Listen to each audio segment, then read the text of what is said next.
normal casual run of this game. Just cast Lit 3 and boom, he's dead.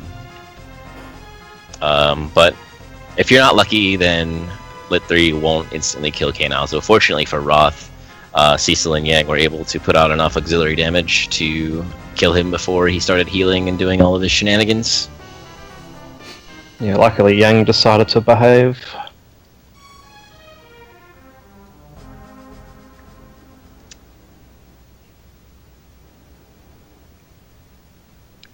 So you'll notice Rivers here is he actually killed off Yang in the Baigan fight, whereas Roth had Yang alive.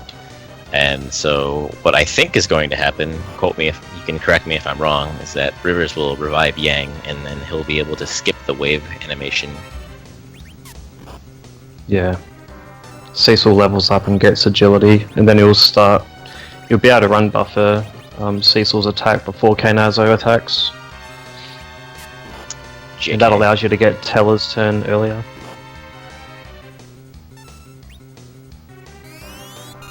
For some reason, when other party members are faster, it also affects party members who have the same agility anyway. Changes the whole dynamics of the ATB in the fight.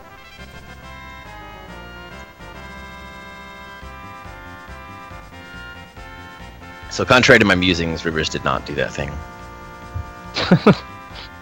Which is okay. I'll just disown him forever.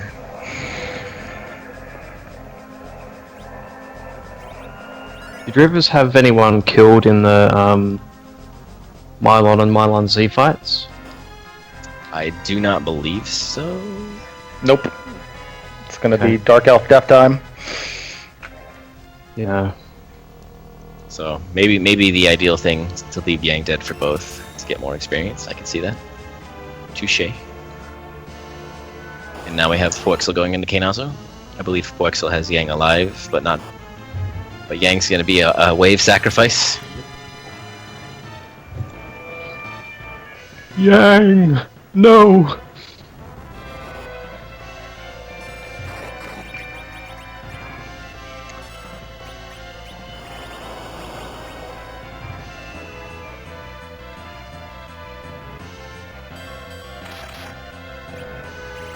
So here, this is one of the longest cutscenes in the game, in my opinion. We have the party reuniting with Sid, and then, as the game taught you just moments before, you can't have 6 party members. That's not okay. Also, I'm a dummy. And so, I have to equip the change rod because I couldn't during the guard fight. That does complicate things. Yeah, that was a really low roll.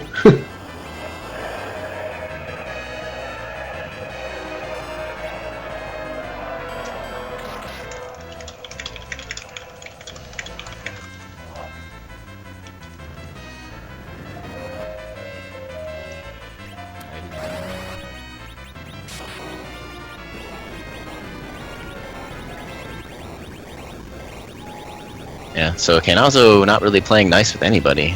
No Yeah. instant lit 3 kills across Everybody the got board. really bad rolls.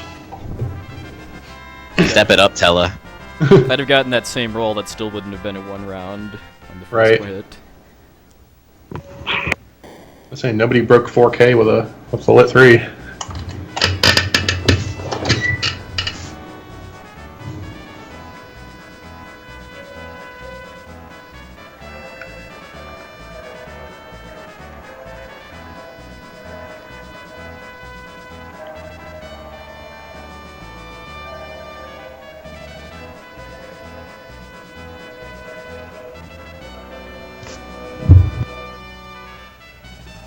Alright, so now we're moving on to Troya, where we reunite with wannabe Dragoon Edward. Troya is another area where you can pick up steps and take extra steps if you need. It's a real reason Edward's in bed, because his legs are broken from jumping Oh, yeah, on the ship. I see.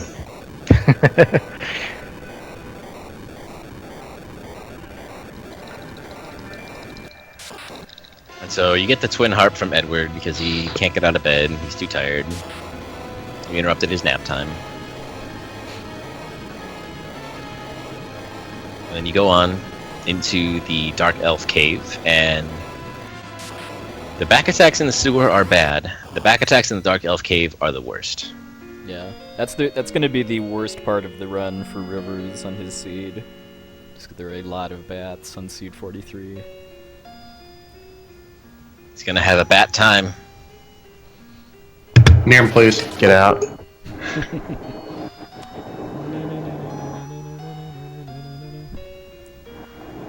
Me and Vic are bros for life, though, so that'll work out. All the big bats. Does Big still have the big bat, by the way?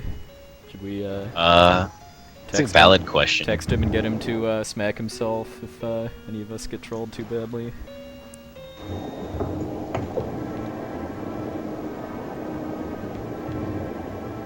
So for the Dark Elf Cave, what we do, the only party member who does not have some kind of... Let me take a step back there. The Dark Elf Cave, anybody who has metallic equipment is basically permanently disabled. And so while we're walking through the cave, the only party member that doesn't have any metallic equipment equipped is Sid, who we just got, who only has a hammer and prisoner armor. And so if at any point Sid dies on the way in, or if Sid gets paralyzed or something, we have to wait for him to either get unparalyzed, or if he dies, then it's game over. Interestingly enough, though, running away is still based off of the party member with the highest agility, who in this case is Cecil. So you definitely want Cecil alive for this walk, even though he's paralyzed and can't do anything, just because you need him in order to be able to run away quicker from some enemies.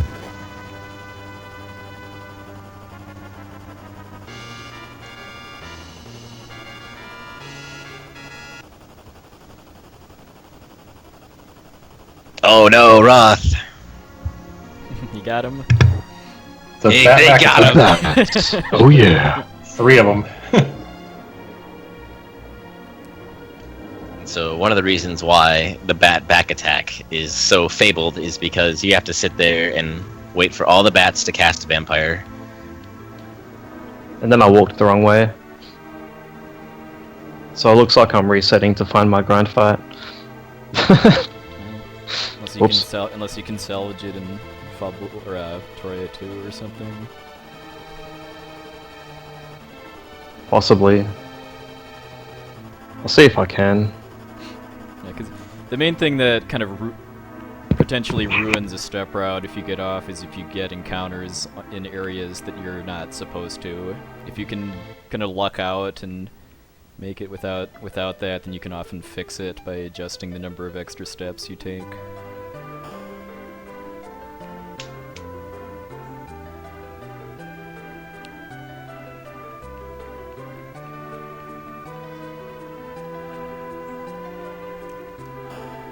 So unfortunately for Roth, walking the wrong direction does cause a little bit of havoc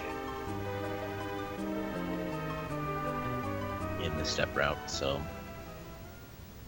It also kind of depends on the seed as far as like how many grind fights there are too.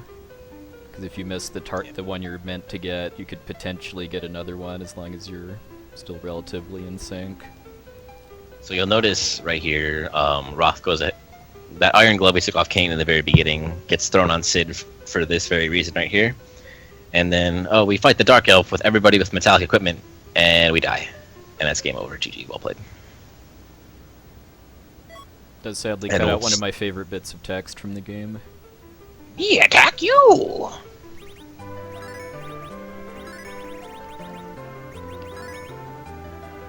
And so, what that does is normally you have to like stand there, hit Dark Elf maybe, and then he eventually says, "Me attack you!" and then like does the Fire 2, Ice 2, Lit 2 combo that does 999 damage to everybody. And then you die and watch this cutscene. But fortunately, we're able to skip all of that by having everybody with metallic equipment right off the get-go, and that actually saves like 45 seconds. Yeah, I want to say it was Abda Jr. that came up with the Iron Glove strat originally. There's some bats on Rivers, but he's dodging them bats. Good white chocobo. Yep. chocobos were.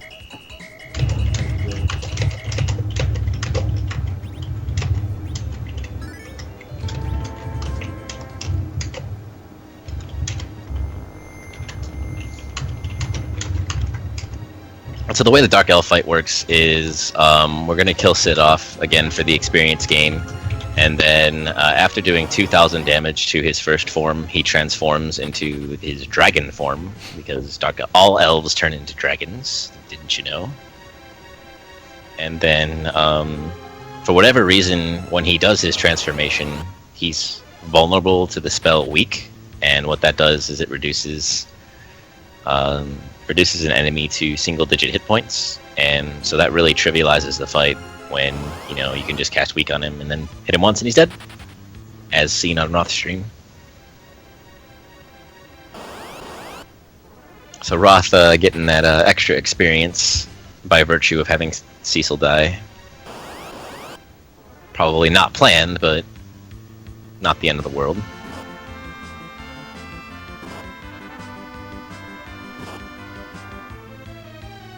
How much experience does Sid give? All of it.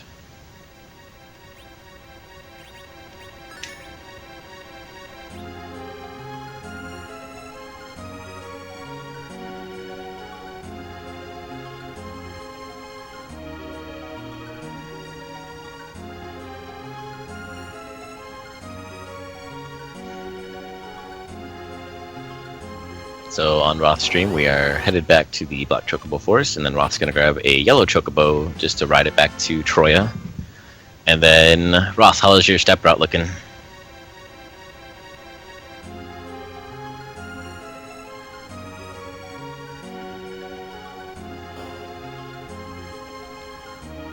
Or have you not figured it out yet?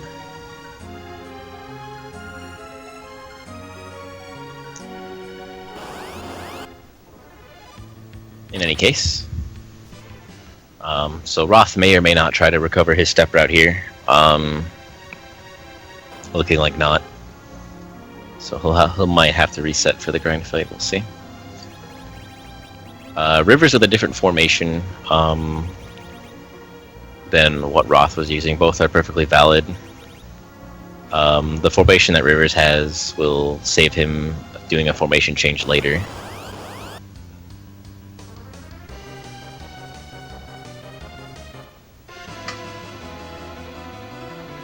Good miss from Yang, team player.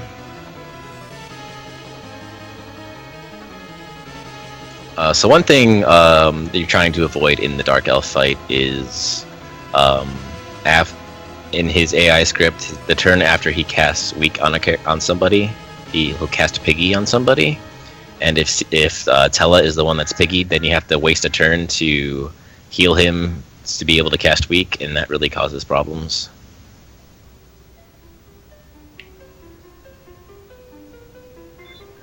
Well, Weak missing is another pretty bad turn of events in the fight, too. Yes, it is. Yep.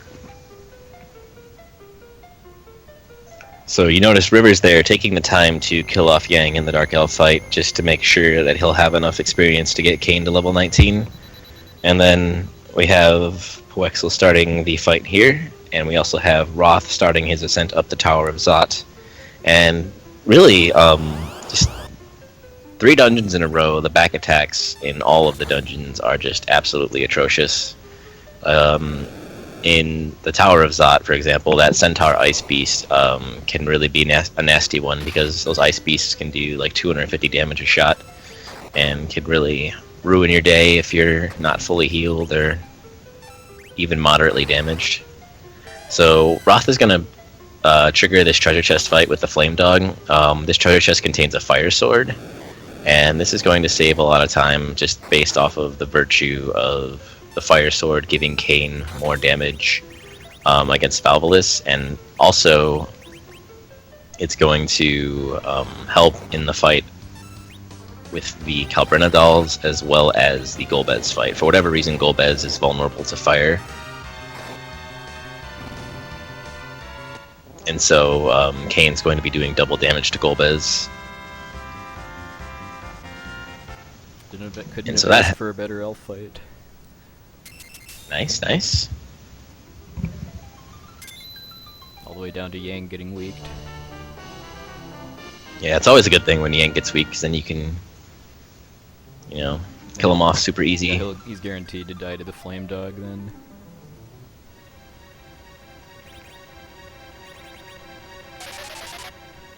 So the flame dog is definitely not a fight to be taken lightly. You definitely want to be full health going in there. He dies to 1 Ice 2, but he outputs so much damage before that Ice 2, you better be at full health, and you better cover Tella, because if not, you're probably going to have a bad time. I do also highly recommend picking up the fire sword after you win the fight too. Yeah. That's probably a good idea. Don't mash B, like somebody did in a particular relay.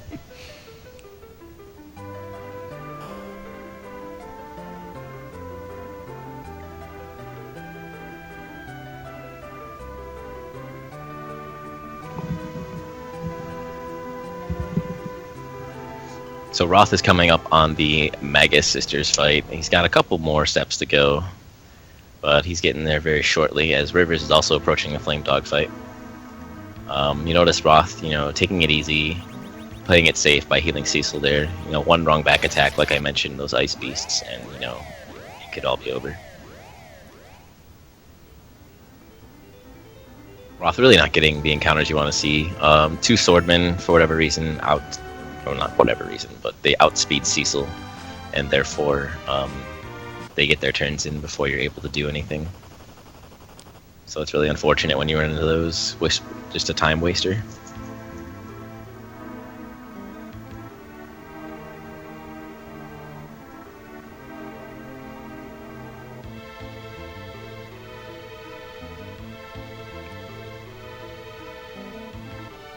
And so for the Magus Sisters, I remember playing this as a kid, and I got stuck on this fight for weeks. And in a speedrun sense, we have the ability to pretty much trivialize this entire fight with our boy Tella.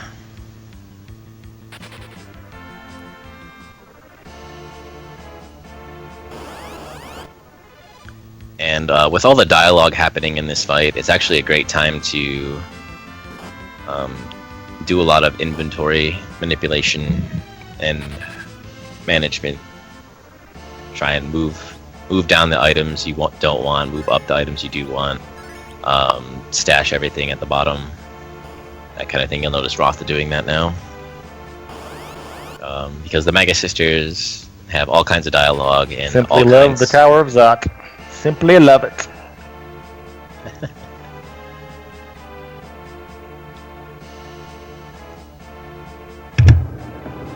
So, anytime you're in the item menu, anytime there's dialogue up and you're moving items around in the item menu, you're not wasting any time, and so it really provides a lot of opportunity to move items around at no cost, no time cost at all.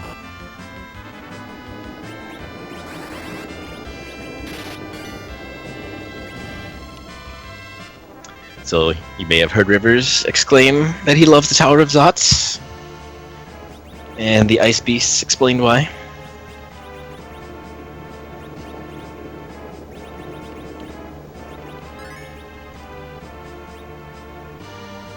And here we have the Golbez cutscene.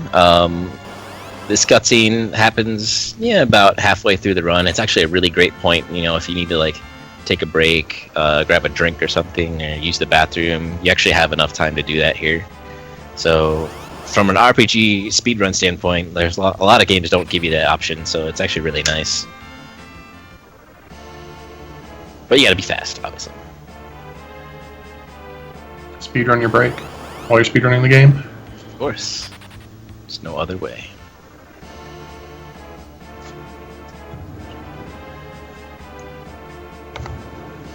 And here we have Rivers fighting the Magus Sisters.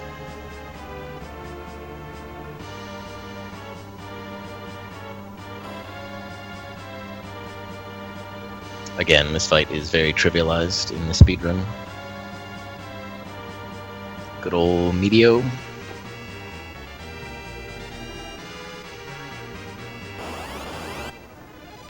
The only thing you have to watch out for in the Mega Sisters fight is if Tella eats the first Delta attack, then he has the potential of dying if he eats the second one as well.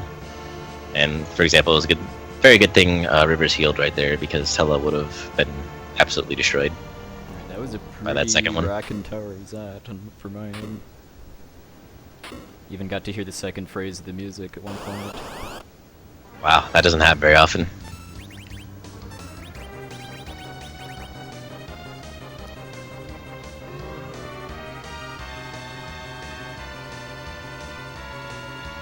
And Tella, showing that revenge truly does not pay.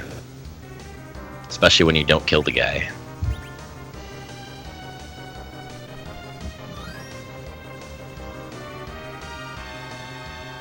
Man.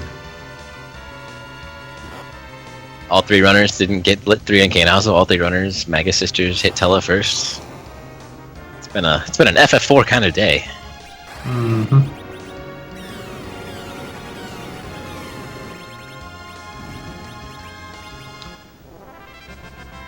So all of that killing off characters during fights, all of that basically experience manipulation is basically all for the next 3 boss battles, and our boy Kane right there. As I mentioned earlier, you want Kane to be level 19. He gets a attack multiplier at level 18 from his strength and level 19 from his agility, and so it really, the amount of damage he does increases significantly. From level 17 to 19, like I would say it's probably almost double.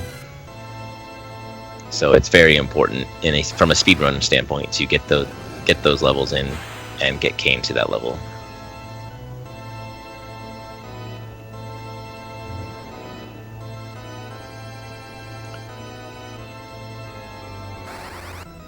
And you may have noticed it before, but this fight is also one of the first times where Cecil's cover mechanic is really abused. Cecil will cover damage or physical attacks for anybody who is basically weakened or is below 25% of their hit points. And so you'll notice on Roth's stream, he only took the time to resurrect Sid and Yang. He didn't actually take the time to heal them. That's because Cecil's going to cover for them automatically in this fight, and so he doesn't really have to worry about that, and that's something that is abused throughout the run.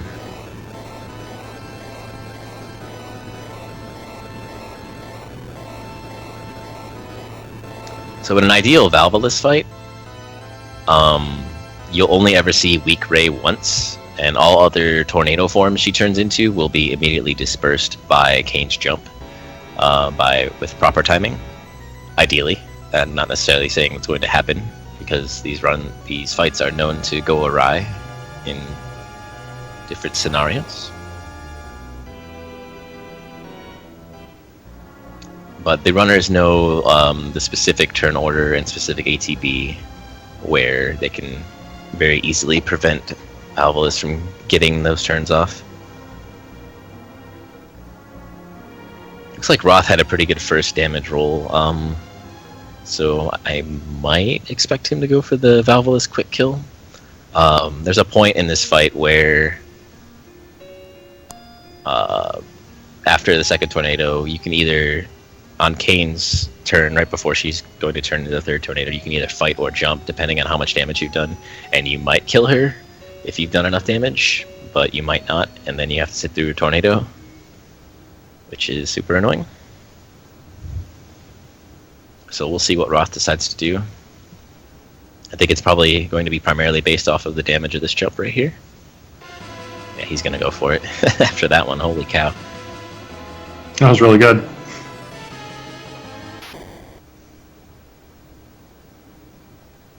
Pew pew. Yep. And she's done. GG Roth. So a quick kill on Thanks, Valvolus man. from Roth. Your eyes always kind of light up when you see 1200 plus. Yeah, they certainly did. Or like a 2500 on Golbez. It's just like overkill. Saw the frame and went for it. I think I can salvage my step route. Just barely though.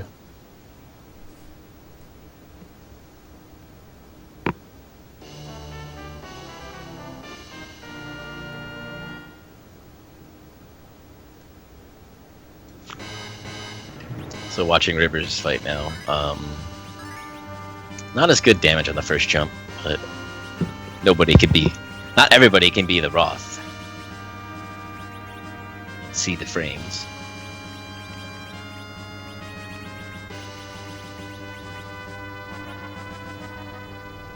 Yeah, Rivers not quite getting the damage that Roth was getting, so unless Kane hits for a pretty significant amount in the upcoming jumps, I don't think Rivers is going to go for it. That being said, anything can happen.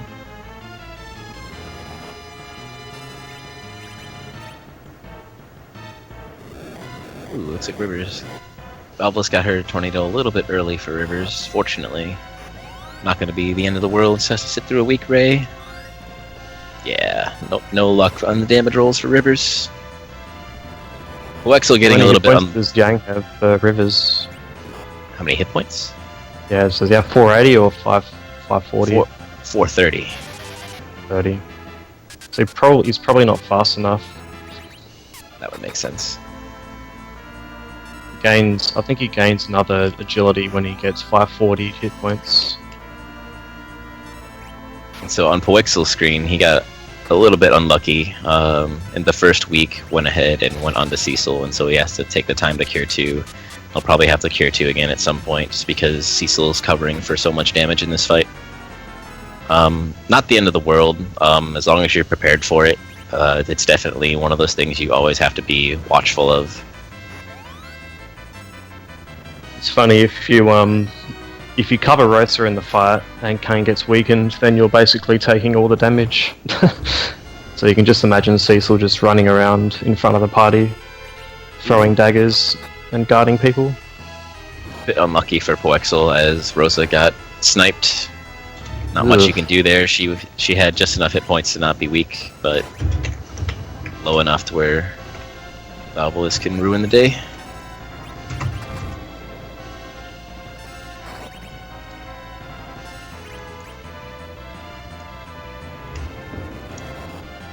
So perhaps not the fight Rivers wanted, but got through the fight nonetheless. All good. A pretty FF4 run.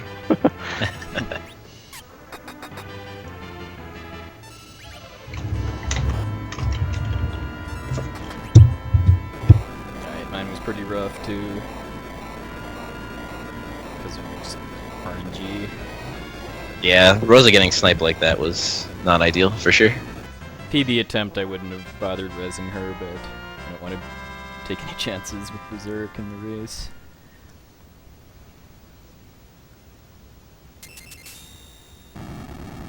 Yeah, so once again, Roth is probably ahead by maybe 2 to 3 minutes. Maybe not that much. I'll say 2 minutes. And then Rivers is next, and then Puwexil is maybe 30 to 40 seconds behind Rivers. And what really differentiated that was the Mylon Z strats. Roth went for the completely not marathon safe trash can carrot strats and got them successfully. Yeah. And They were ready to be not used and in a heartbeat. If, abandoned is the word. If things went wrong. And so those strats really, when executed and the Mylon Z cooperates, really create such a pretty large time gap compared to other strats used. I think a big part of that too is just that the trash can strats require a lot less menuing to set up for the boss fights there too. Because you didn't have to do any of the stuff I did with changing out a bunch of equipment and swapping formation.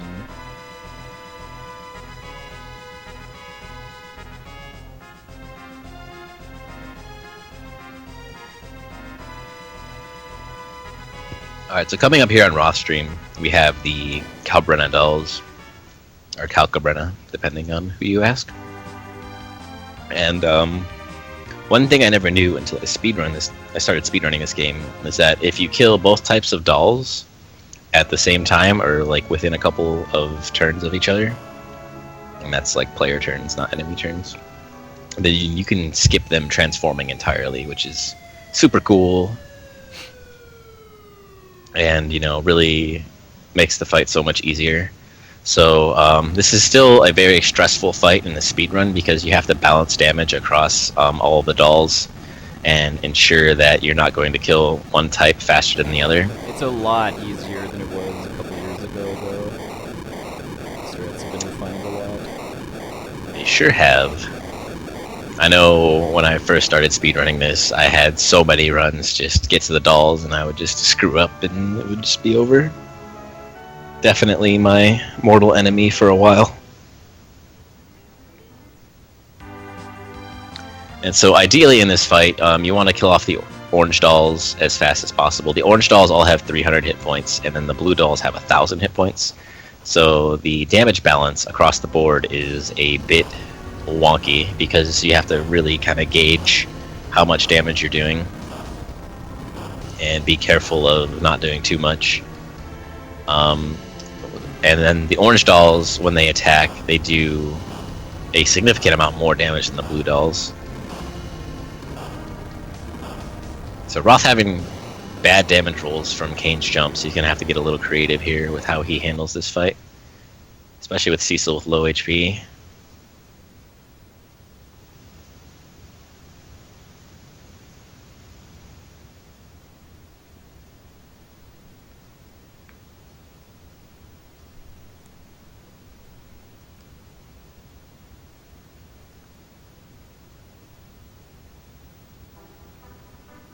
Was that an 82 from Kane? I think it was. That being said, Roth is through. Had to recover a little bit there, but not the end of the world. Everybody's alive, and you'll notice he also cast Mute on his entire party for reasons that'll be explained in this fight right here. So Golbez is going to cast Hold Gas, which normally paralyzes the whole party. But because Mute has a higher priority than the Paralyzed status effect, it's actually not going to do anything. And you'll notice Kane jumped before the fight started, and so Kane is actually going to be immune to the Hold Gas, and also is going to deal damage right after a certain Mist Dragon shows up.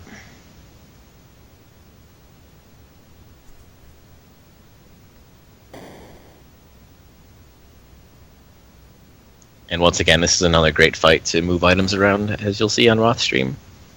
Because there's just dialogue and then some swirly whirlies.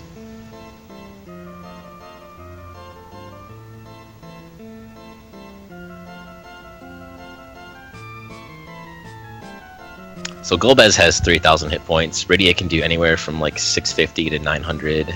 Kane can do 2,500 like that. That's definitely... That's reasonably high. Yeah. Definitely on the higher side of things. Yeah. Made up for that Calbrenna fight for sure. I had a feeling the second digit of that damage roll is going to be a 5.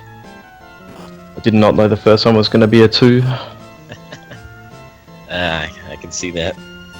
So Kane can do anywhere from like 1,500 to 2,500 right there, and then if he does low damage and Cecil also does low damage, then you have to sit through a good 30 seconds of dialogue. Whereas if you get the quick kill like that, then you're through the fight without too much trouble. Doll's not being nice to Rivers. Looks like nothing is being nice to Rivers today. Having to cure Cecil very quickly.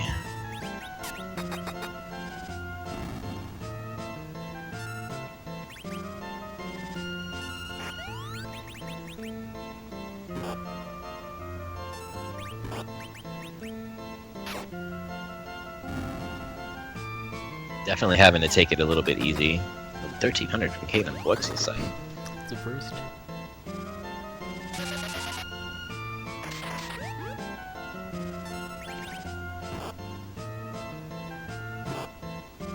But it looks like Rivers is going to get through. Maybe a little sketchy, but still alive. That's the theme of Rivers runs so far.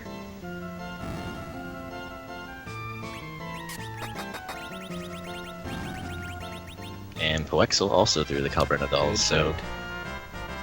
good fight indeed. Puwexil definitely made up a little bit of time on Rivers right there. And so they're probably about 20 seconds apart, and then Roth is a fair bit ahead at this point.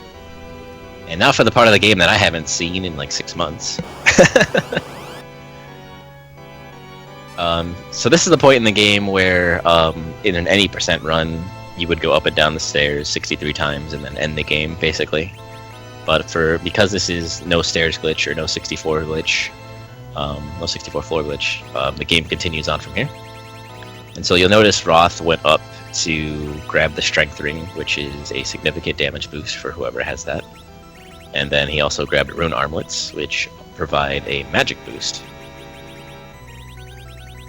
And he'll be continuing on out to the Tower of Babel.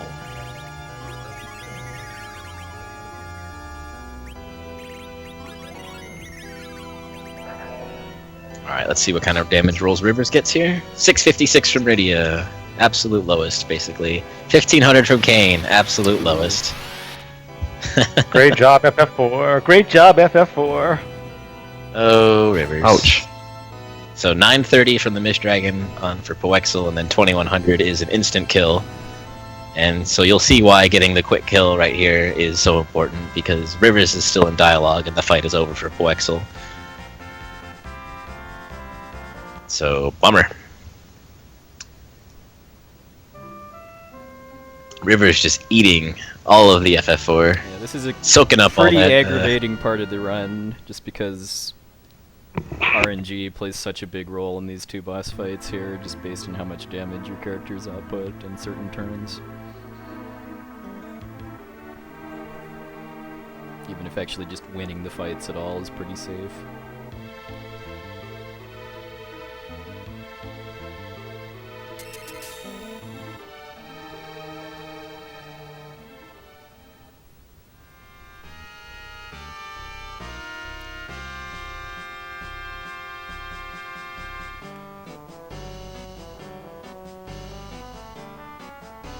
You can explain the Dark Crystal glitch now, or wait for the payoff?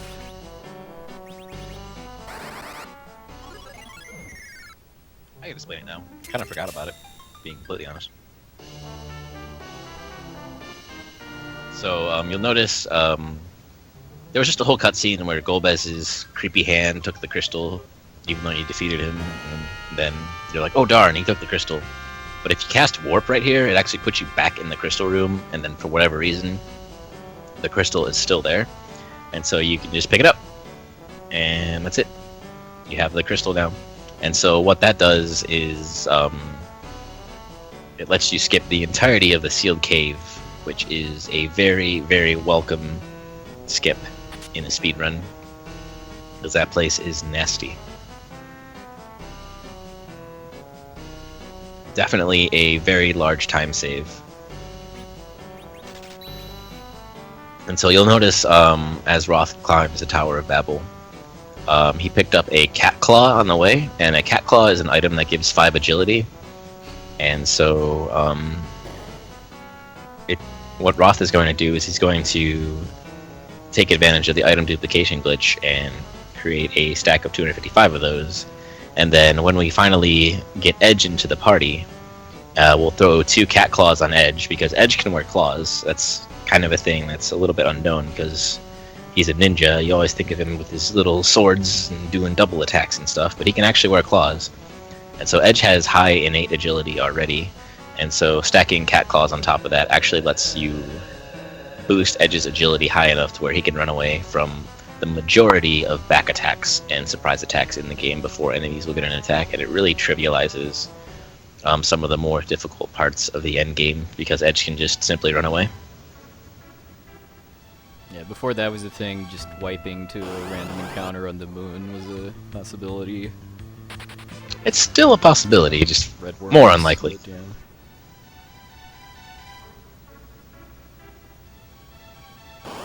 You could have met the grisly fate of being done in by pudding. Back attack armadillos. Truly an FF4 run.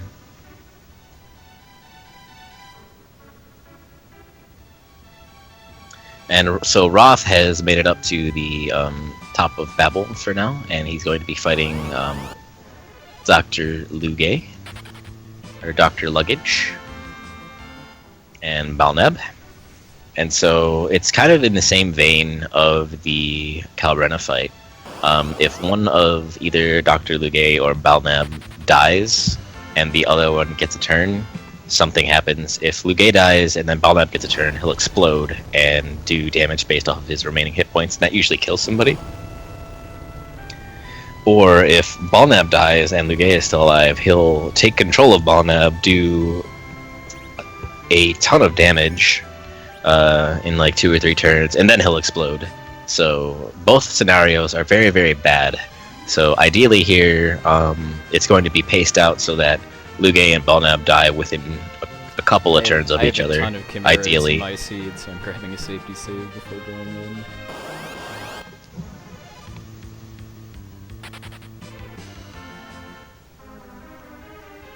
And one other thing about the Cat Claw that I forgot to mention is that the Cat Claw actually multiplies the damage of the other claw. So all of a sudden, Yang becomes super useful for this one fight. He starts pumping out, 1,500 damage per attack, and so it's really pretty awesome. Yeah, thanks But to it doesn't. Belnab and Lugay too being machine-type enemies. But unfortunately for Yang, it's his only time to shine. It's Basically. even more hilarious in the Japanese version, where you can Baka Swine Yang and just let him go to town and sort items. That is pretty funny. I did.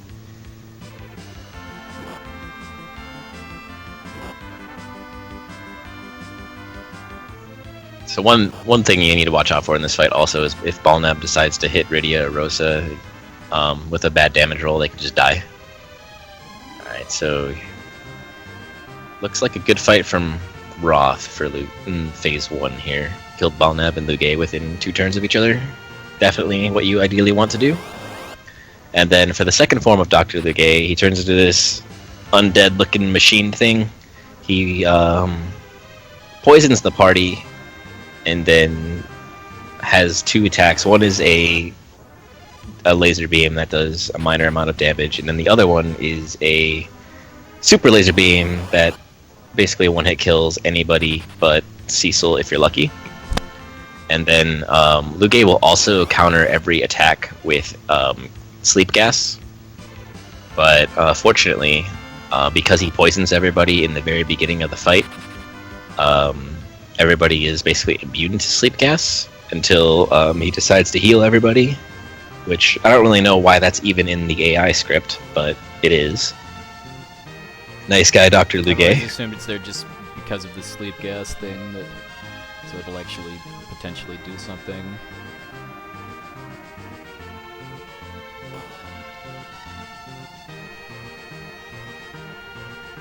So it's possible to kill Dr. Lugay before he heals you if you have very good damage rolls and like none of your damage dealers die, and then you have the glory of walking around with being poisoned, and so that could be very bad.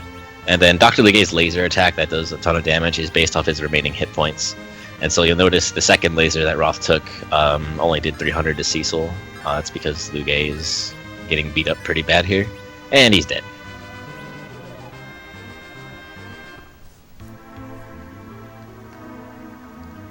So really a pretty good sequence from Roth right there. Getting through Lugay at low 157 is a pretty good pace.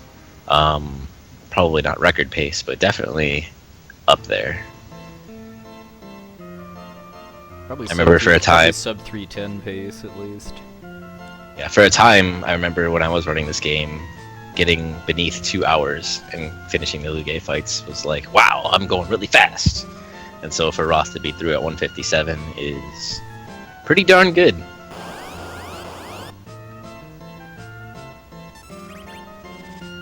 But I would say Roth is on a different level than everybody, so Eat your Vegemite, kids. eat your Vegemite, kids. I agree.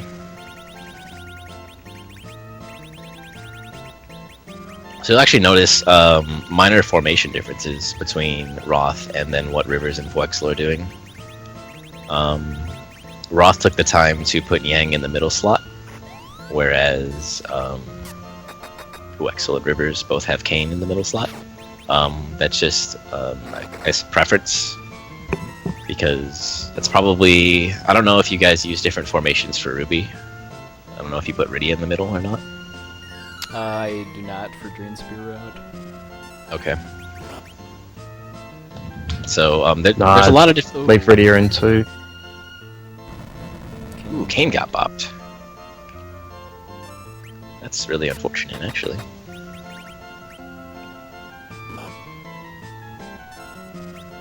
Brutal. Brutal! Oh. So not a good fight for both puwexil and Rivers. Rivers eating the explosion from killing Lugay, but not Balnab quickly enough, and so he's going into the Dr. Lugay fight with Yang and Rydia down, who are 2 of the 3 primary damage dealers, so a bit unlucky. Yeah, not even gonna get sub 2 now. I think I mostly have Fubble to thank for that, though.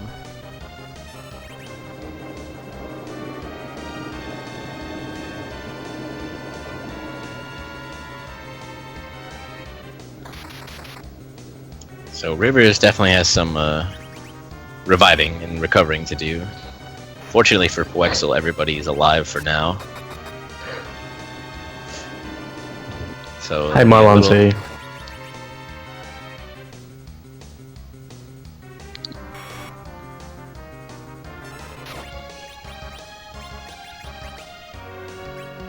definitely be a little less sketchy for puwexil.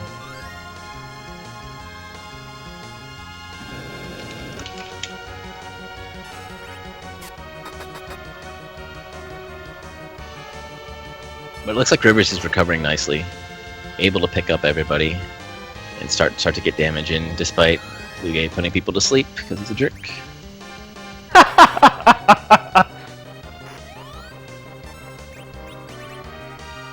a maniacally sounding laugh. The madness is setting in for Rivers. Well, this fight's going downhill fast. Oh my goodness.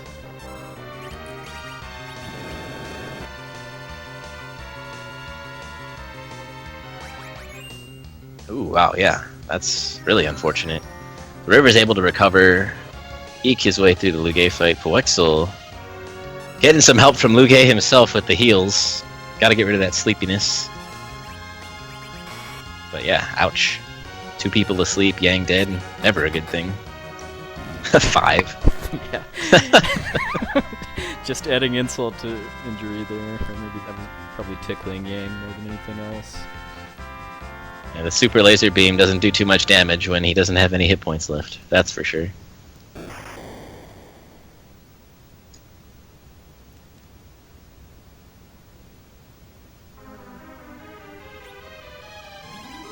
So rough fight for puwexil and Rivers. Roth reaching the bottom of the tower. Gonna fall down and be caught by an airship. What are the odds? A marvelous feat of flight from Sid. But that's not the only thing Sid has in store today. No, no, no. The amazing flying Sid has one more trick up his sleeve. First, he'll fly around the underworld 55 times.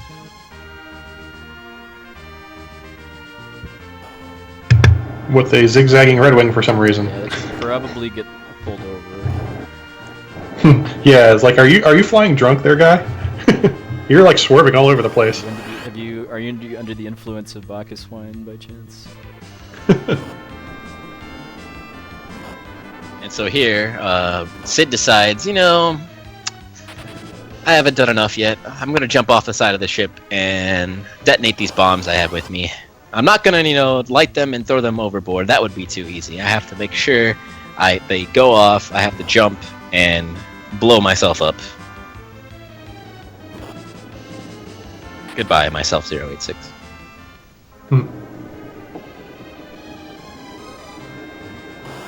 And so, in doing so, Sid seals the hole to the underworld, and so the Red Wings can't chase you. So now you're in the overworld, and you're like, well, darn. Alright, managed to make it Now through what? 4 chimeras with no issues. Wow. Lucky you.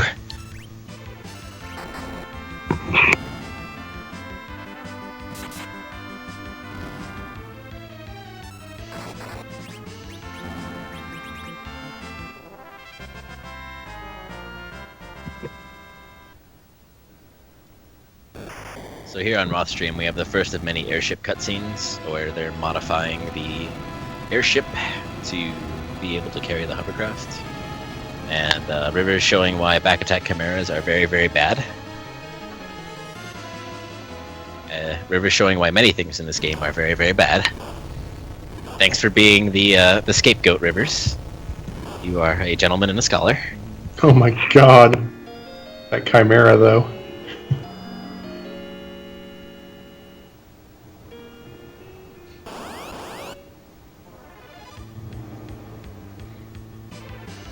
Great speed game.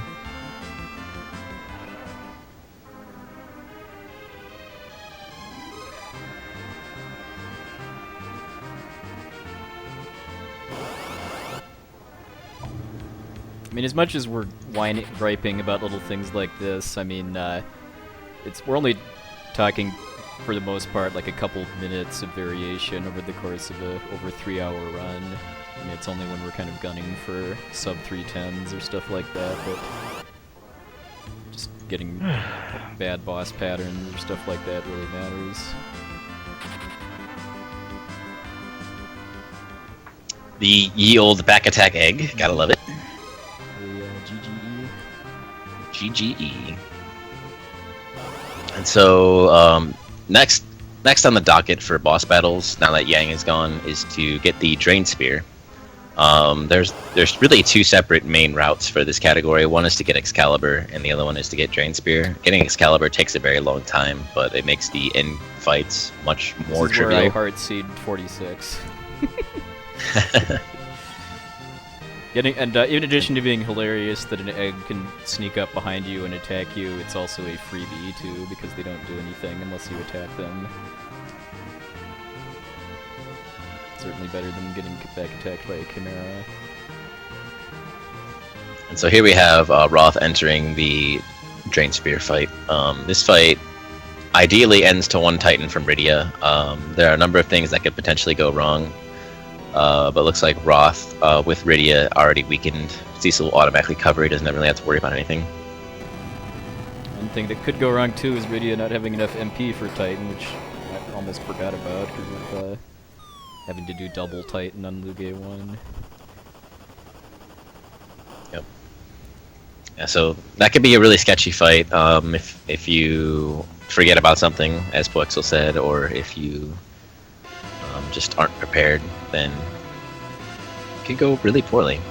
But fortunately for Roth, everything went ideally. He is on his way to the Eblin Cave.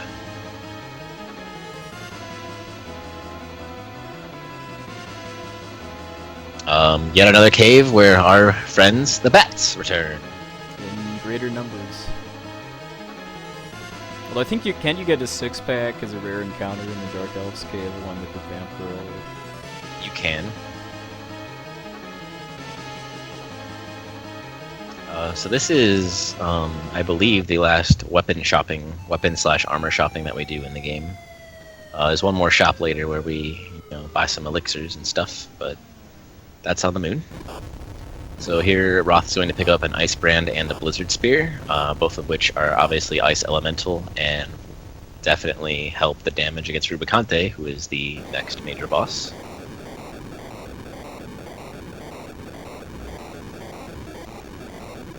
And so let's see how Roth fares in the Batcave. Da-na-na-na-na-na-na.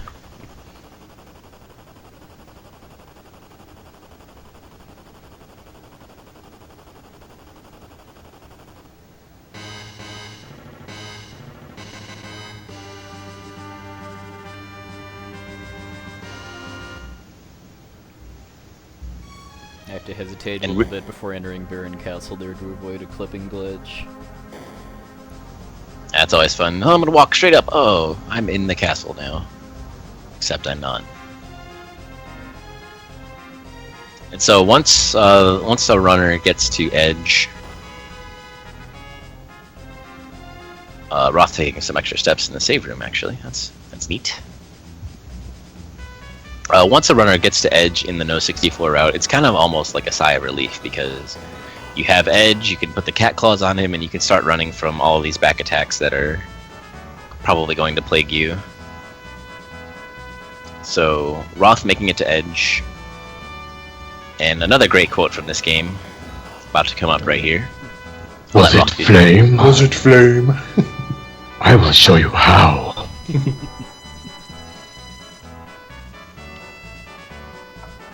Definitely a worthy quote It's a pretty- for a guy casting a fire spell on the Fiend of Fire. And then he doesn't even cast a fire spell in return. He casts some sort of like tornado. It is fire. Unless it's a elemental, fiery tornado. but yeah. Doesn't cast like Fire 3 or something.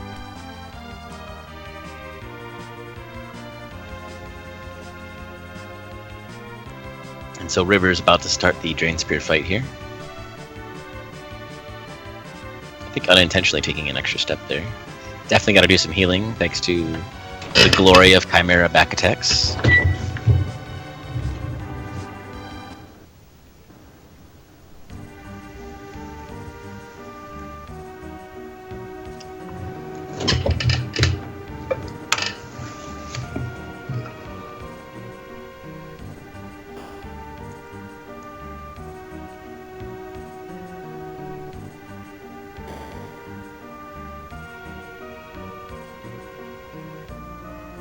Fortunately for Rivers, the monsters are playing nice, not hitting Rudia, except for that one time. So...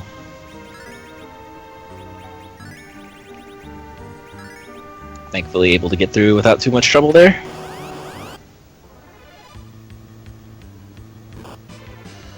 And puwexil starting his fight as well, for the Drain Spear. Forgot to actually press the switch, but I had to take 2 extra steps, so I think I'm okay.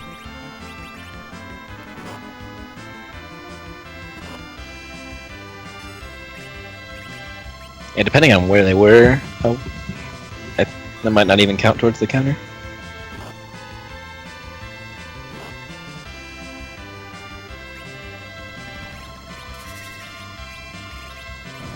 And puwexil casting Titan with no issues.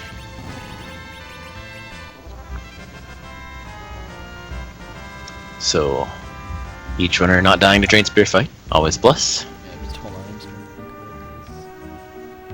Yeah, sure. I'll just go for it. We'll see. If worst case, I think I'm off 1 step.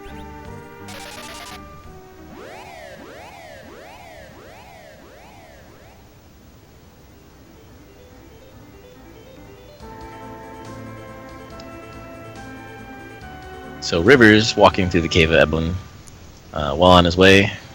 puwexil about to do the same. Rivers getting those glorious back attacks. At least it's not bats. Sorry, Rivers. I just cursed you. Get it? Cursed. Ooh, there's some bats. Some lovely bats. And Roth just, on his merry way up the tower again. Or is it down the tower in this scenario? I think it's down the tower.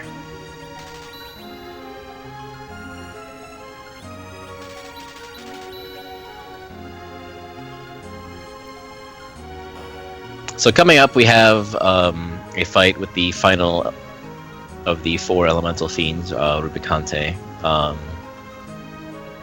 It's a very fast-paced fight, I guess not entirely unsimilar to Valvalis. Ruby has a couple of things up his sleeve. His main gimmick is that he has a magic cloak that he'll raise, where if he has his cloak raised, he'll absorb all magical attacks, and can't really do any magic damage to him then. But physical attacks do more damage while he has that up. And then he, as you see in the edge fight, he has a little ability called Glare, and Glare is going to do 2,500 damage to some poor unsuspecting person. And there's Cecil nothing can you can really. potentially survive it because of his ice shield. Yeah, so the ice shield actually halves fire damage, so Cecil has the chance to survive it. Not a very good But- one though. Not a very good one, no. And so, what the Rubicante fight really turns into is just a huge damage fight. Pump out as much damage as possible, as quickly as possible. With the equipment that Kane has with the ice, or the Blizzard Spear, as well as all the strength boosting equipment that he has, Kane will be doing anywhere from 5,000 to 6,500 per jump, depending on where you have him in your formation. And so he's definitely the primary damage dealer in this fight, and ideally this fight ends very, very quickly. Otherwise, if Ruby gets more turns than you want him to, the fight can spiral out of control very easily. And the whole run can go up in flames.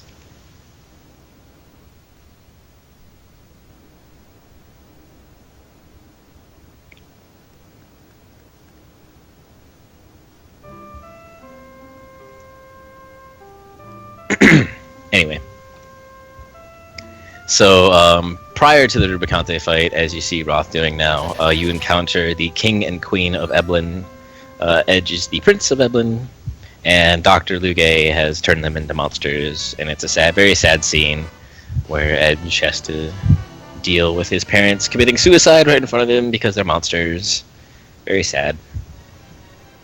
But it's basically a scripted fight in its entirety. Basically only dialogue. The fight ends after a specific number of turns. And so it's really the final time in the No 64 run where you can get your inventory the way you want it to. There's so much time to spend in this fight that you have a lot of time to adjust your items.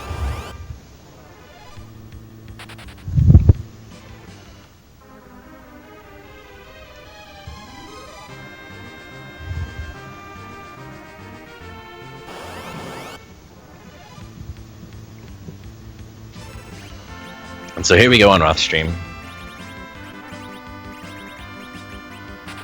So what Roth is trying to do here is, if he times his can't run buffer correctly, he can actually get an Ice 2 off on Rydia before Rubicante raises his cloak. Ruby also counters every physical attack with the Fire 2 on the party.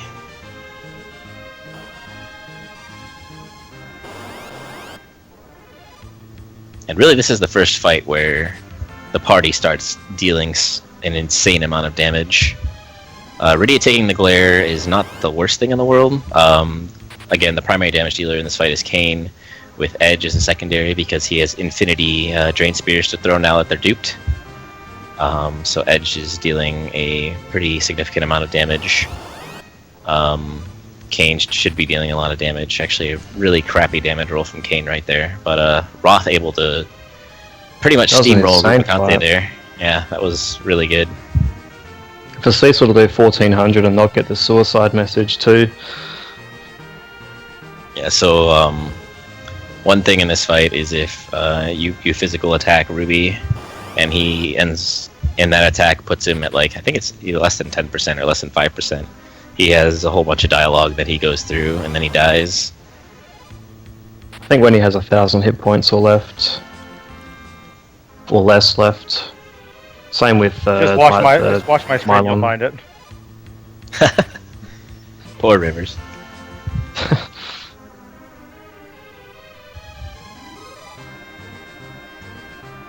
So a really good fight from Roth there. He died very quickly.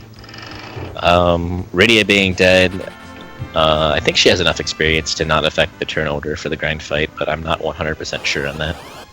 I think she's okay. She's got 330 hit points. I think that's normally enough. I think anything over 300, I think, is usually good.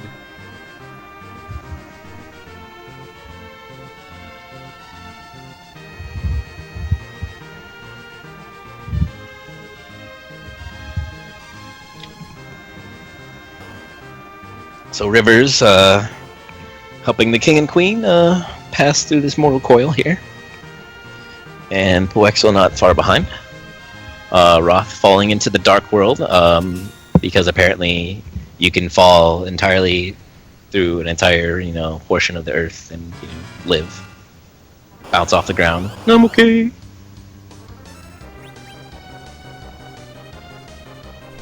Yeah, this game does take a lot of liberties with physics. Yeah, a little bit. I'm just gonna jump out of this airship and explode everything and live. And just be in the hospital. Same thing with Yang. I'm gonna, blow up these things and cause a huge explosion. Okay.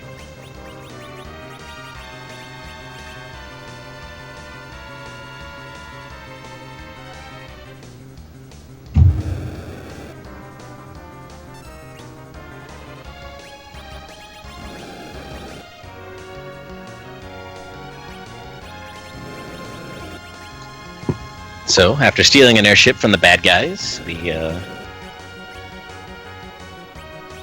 fly back to the Dwarven Castle to start a slew of airship cutscenes. Because this game loves its airship cutscenes.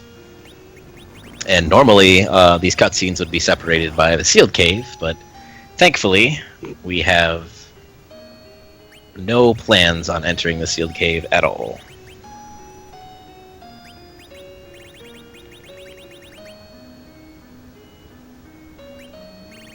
So we find Sid in the doctor's room. He's still alive and kicking. Good enough to do some airship upgrades, of course, because that's what Sid does. In the meantime, let's watch Rivers fight Rubicante. Bit unlucky with the can't run buffers on Rivers' side. Just a little too early. It's better to air early than late. Indeed. So he's actually going to play it safe. Oh, Cecil living through a glare with 10 hit points. Nice. Well, for now, until the next fight or two.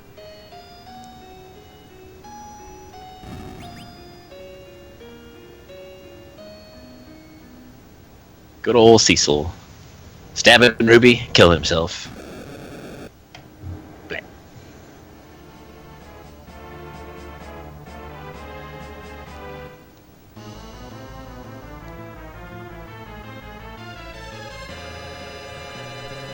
Oops.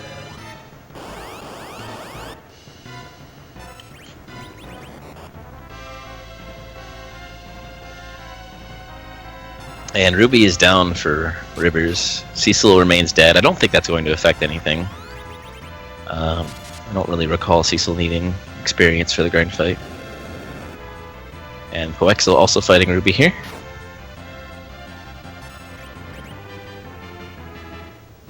Not a bad roll from Kane.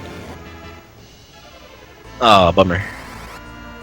So Kane getting glared, in my opinion, is the worst thing that could possibly happen, because Kane is pumping out so much more damage than everybody else in the party. So a bit unfortunate for puwexil there. It's going to lose a little bit of time, just for the sheer fact of you get a 20% chance of him choosing King.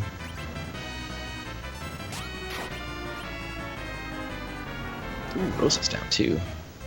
The double whammy.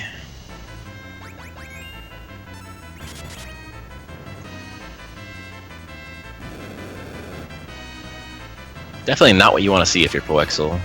Struggling a little bit here. As long as Kane gets in the air, he should be alright. Okay, well there goes Rydia. But the primary damage dealer is up and alive. That's the important thing. And Ruby's down for puwexil. So Rydia and Rosa dying, a bit unfortunate, but not the end of the world. Rosa already has all the experience she needs. Rydia being a lower level, I don't think will affect anything again. Hopefully not.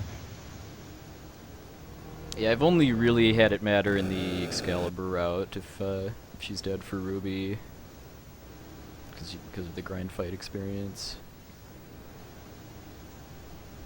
And so, while those fights were going on, Roth went to the sealed cave and, skipped the entire thing. So you walk in there, you already have the darkness crystal from after the Golbez fight, and so the game thinks you went through the entire sealed cave because you already have the darkness crystal, and is like, oh, you have it, then let's trigger this cutscene. And so Kane steals it from you, betrays you, surprise, surprise, good guy Kane, and then leaves. And so you're subjected to yet another airship cutscene. Woo! Everybody's favorite.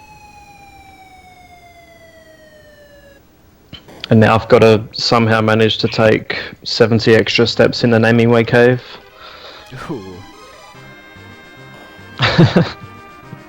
It's going to be interesting because there's NPCs everywhere and they can block you, so you can lose count pretty quickly.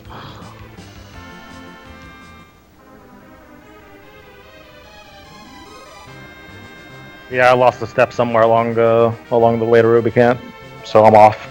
Yeah, I missed one Damn. of those optional one of the steps in Eblon, so I'm gonna try to fix it in Dwarf Castle.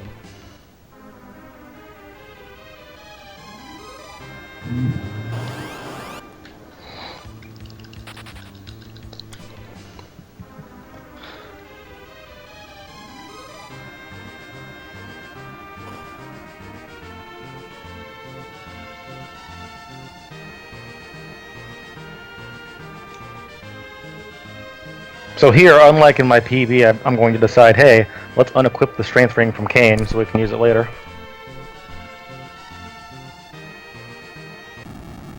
Yeah, that's one thing I don't think I've necessarily pointed out in the entirety of these runs is if you lose a character, well, they'll come back with different equipment, and the equipment they had on them is just completely gone. In future games like Final Fantasy VI, they actually silently put stuff in your inventory as characters leave. I think it's some. Is it all scenarios or just some? It's all of them. Okay. Whereas in this game, there's like, nah, they took the stuff with them because they're jerks. The more realistic thing, in my opinion.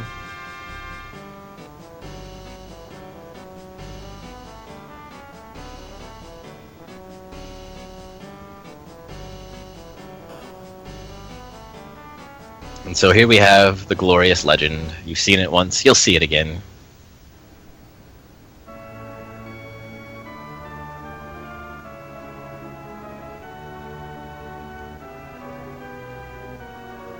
See it in the ending too, although I'm guessing we're not going to watch that given that we were a little behind schedule getting started. Perhaps not.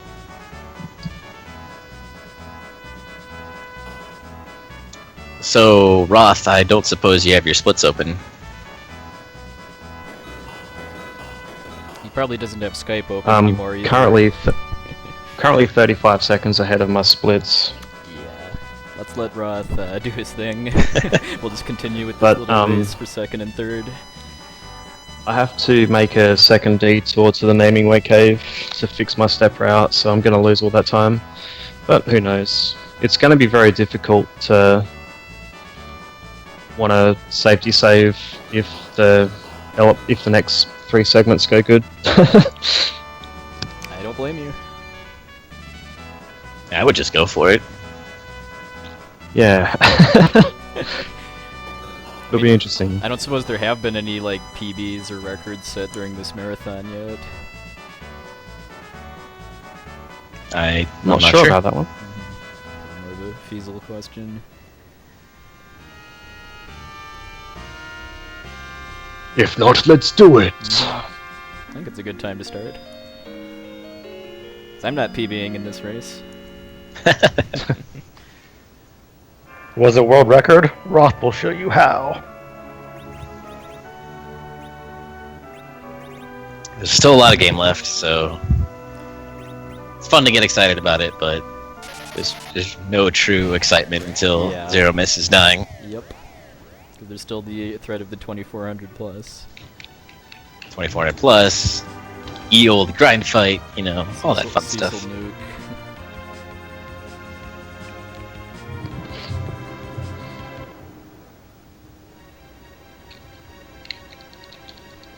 Oh yeah, Colonel Kirby's FF6 52 death thing was technically a record. That's true. 6, 7, 8, 9, 10, 11, 12, 13, 14, 15, 16, 17, 18, 19, 20, 25, 30, 35. Wow, the NPCs like left you alone completely. They're like, this guy's doing stuff. Let's leave him alone. Right? This guy's going places. We know not to mess with the Roth.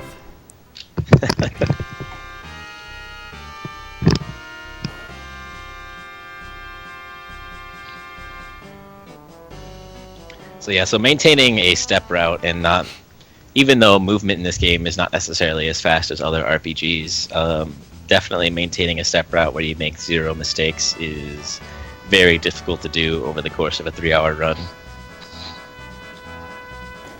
And in some scenarios, in some routes, it doesn't make that much of a difference because you might have, grind fights, 2 fights in a row, and you don't really have to worry about it. But in other scenarios, it can really make or break the entire run if you just take one misstep for this category. Yeah, looks like with the seed I'm on, if I got too far off, I would have to reset.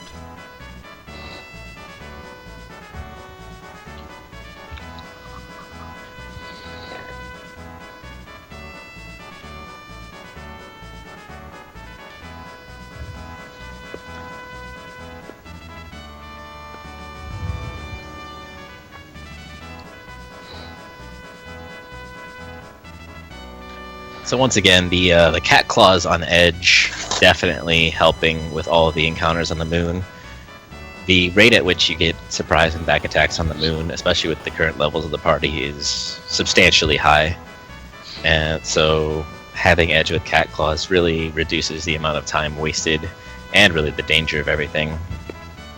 For a long time, we didn't even think about the cat claws and their agility boost, and it was going to the moon was always a super scary thing where you would eat back attacks and you'd have to heal a whole bunch.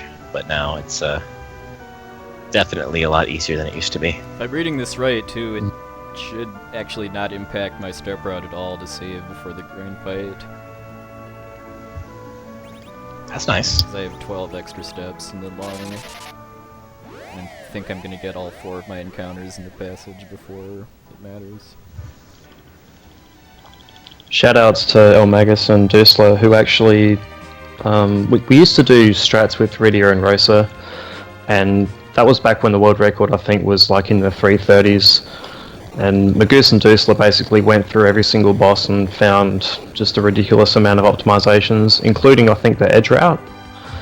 So those guys found the cat claw strats, as far as I recall. I think it was Magus specifically for cat claws. Wasn't nice. And yeah, and the edge route too, yeah.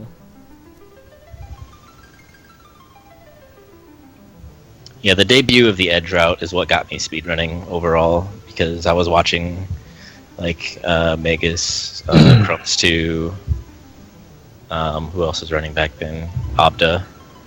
And like there was all this, chatter about different strategies and different, optimizations, and then like people were like breaking each other's records back and forth. It was really pretty cool, and I'm like, oh man, maybe I can help. And then so I started doing some stuff, and then one thing led to another, and then I started You speedrunning improved this the game. time by about like 10 minutes, which was demonic at the time.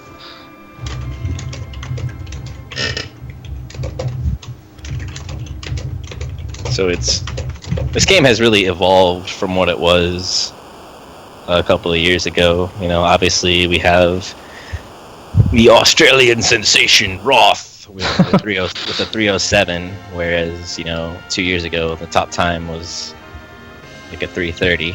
So 23 minutes off of a run is pretty significant over the course of 2 years, and people are still finding things today.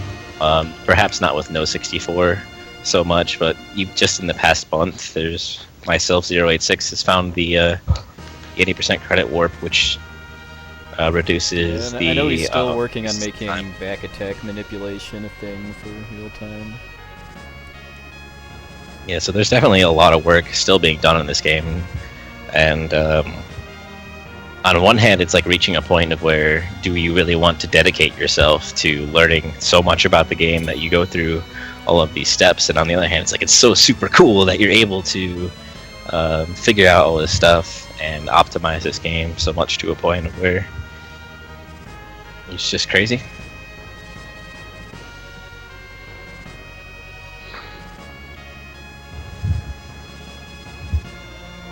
So shoutouts to RPGs where you go to the moon.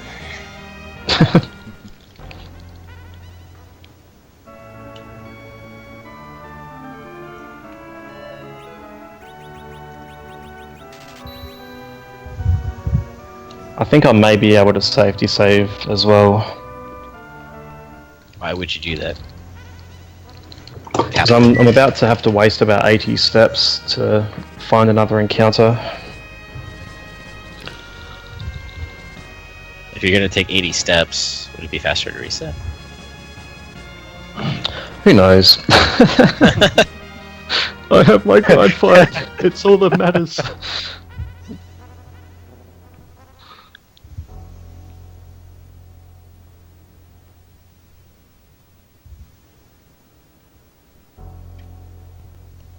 That Naming Way cave is really intense for if you're on a step route too, just because every step you take in there matters, and you're having to chase down a randomly moving shopkeeper to buy elixirs. Yeah, it's definitely a point in the run where you're like, oh man, I really got to pay attention to how far I've walked in this cave. Especially because he's just running around like a crazy maniac. And so when we did the step routes, we actually allotted for a certain amount of steps just to make sure that it's consistent across step routes. That way, like, sometimes you can get to the NPC in 4 steps and sometimes it takes 8, so it's like there's just variance depending on where it goes. If things go south too, you can exit out, although that's slower.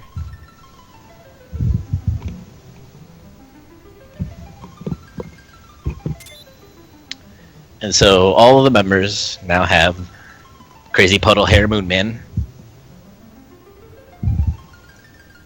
RPG duds if you got him. RPG dead. But he's alive right now. I don't understand. Alright, good luck with your segments, guys, for this. Hope to see you on the other side. Alright, good luck, Roth. Sir. Thank you. Get it, get it, get it.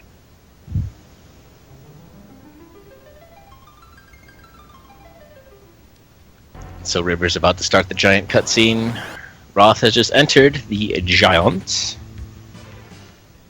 Hopefully Roth is able to fix his step route enough to where he's able to get the encounter he wants.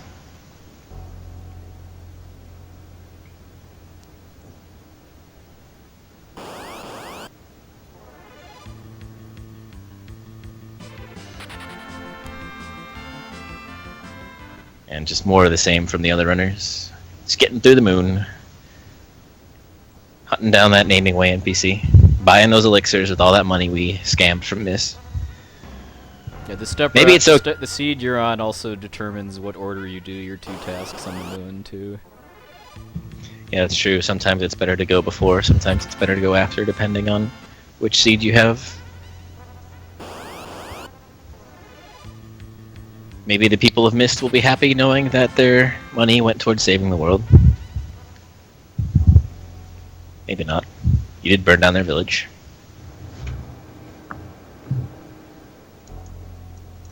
So coming up here eventually for Roth, we have what we call the grind fight. And it's easily the most frustrating and articulate thing in the entire run for No 64. The concept is that you fight a certain enemy called a searcher. A searcher is an enemy that will spawn an enemy when attacked, and the ideal fight will have a searcher that spawns an enemy called D machines or dragon machines. Clockwork Dragon, the remakes. Clockwork Dragon, yes.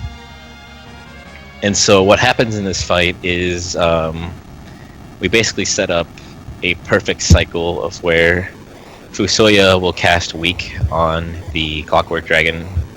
The next person will hit it. And then there's a glitch in this game where if you use a life item on an enemy that has 0 vitality, it will actually revive the enemy, and then it will instantly kill them. Ideally, with no animation of the sprite reappearing or anything. Correct. And so, when you kill one dragon, if you throw a life on that dragon 2 more times, you actually killed 3 dragons in terms of the amount of experience you're getting. And so, if the ATB cooperates and the encounters cooperate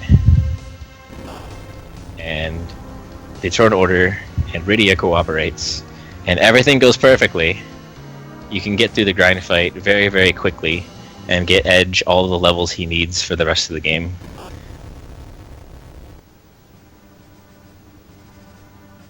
It's like Roth got his fight. I guess it worked out for him.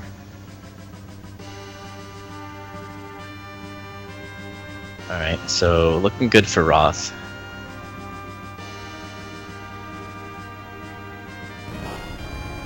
He's got the setup, he's got the double life, so I'll go ahead and count for him.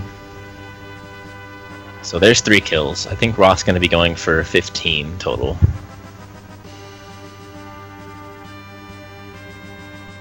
So it's just the same thing over and over again. Edge is going to attack the Searcher, Fusoya is going to weak, Rydia is going to attack, and Rosa and Cecil are going to life, and that cycle just repeats over and over again. The thing you have to watch out for is Rydia can potentially jump order and go before Fusoya casts weak, and if that happens, then the dragon counterattacks and is basically guaranteed to kill somebody, and it can be a real pain. So Roth has 6. This is going to be 9.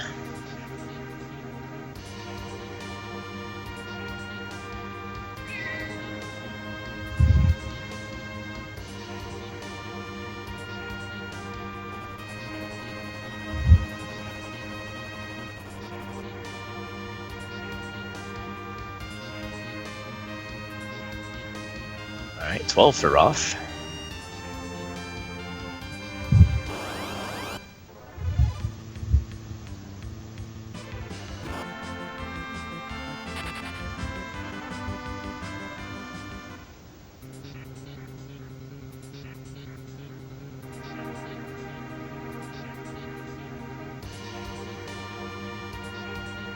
Roth did a very, very, very good job there of waiting.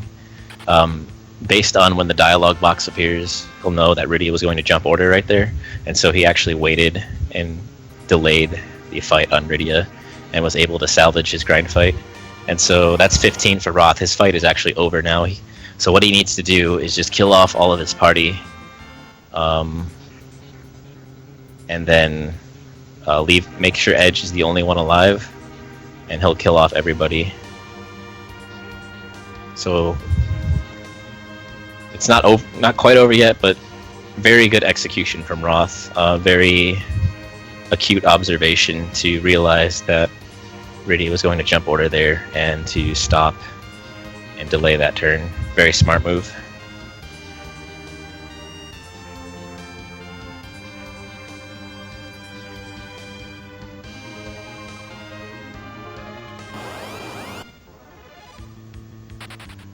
And there it is. So Roth's fight is done. 647,200 experience points. You know, casual.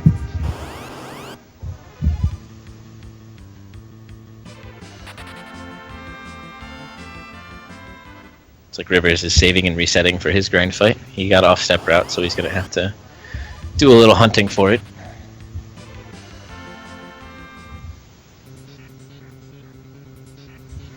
Single Mac Giant. I think that's bad, if I recall correctly.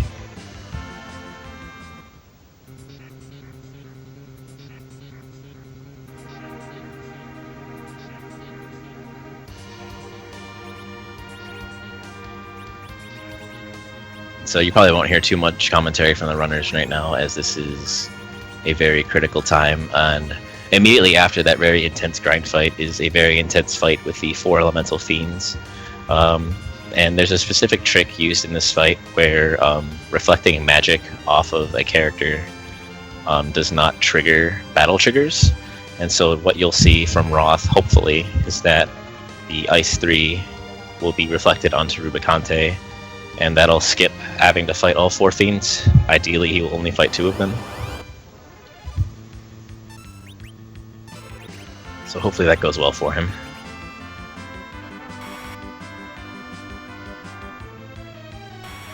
Looks like Rivers and puwexil both may have found their fight. Okay, Rivers for sure. And considering puwexil was still on step route, I think he'll also have his fight here as well.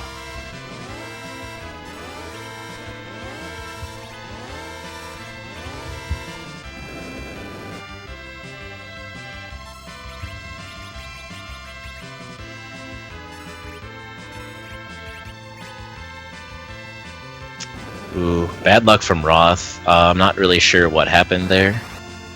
But Mylon did not change forms before he Ice 3'd, so he's going to have a lot of recovery to do. And unfortunately, what that means is the record is probably out of the question.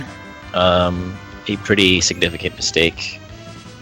I was watching the grind fights, so I don't really specifically know what happened right there, but definitely unfortunate.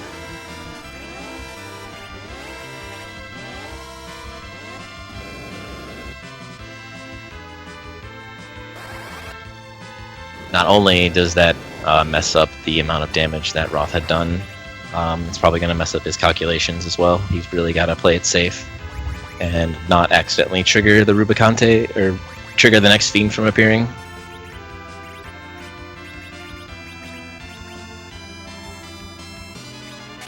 Looks like puwexil, looks like Radia might have jumped order for puwexil's side, so perhaps not ideal for puwexil either.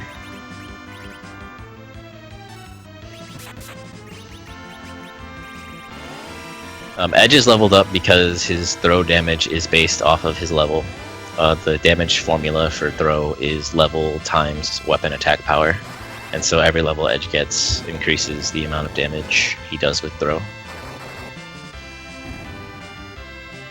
Yeah, Roth having to play this very safely, unfortunately. Looks like Rivers is having a pretty good grind fight on the top left here.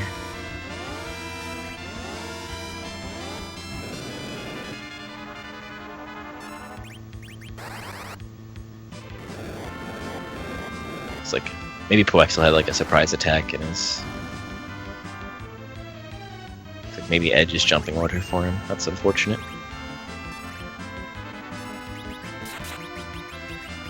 Yeah, Roth really having to play it safe. Definitely a downer when you were so far ahead, when you were at least ahead of your PD splits. But it's looking like he won't be in any danger of dying, just a bit unlucky.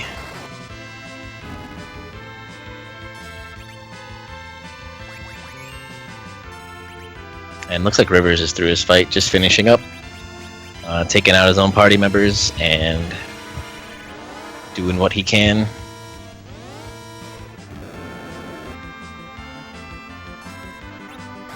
Searcher down, Rivers through his grind fight. Good job, Rivers. I think that was a pretty legit fight. It is cutting out a bit for me as well as you guys, so from what I could tell, it went okay. I didn't really see anything wrong with that fight, so good fight from Rivers. Roth still trying to take down Ruby. He's just going for it now, a direct dart. So any direct damage to Ruby, if he doesn't do enough damage, will trigger the shift. And there it is, Kainazo on Roth's stream. Not what he wanted to see at all. Roth misjudging the amount of damage he did.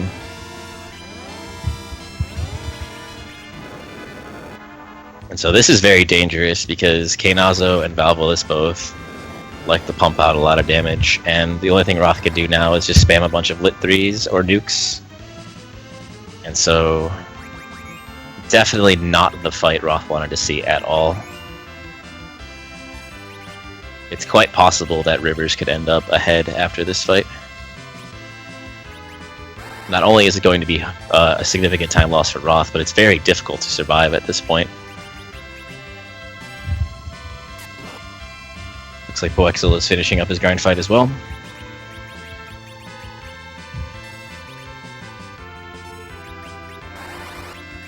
You have to play so defensively once you get past Ruby.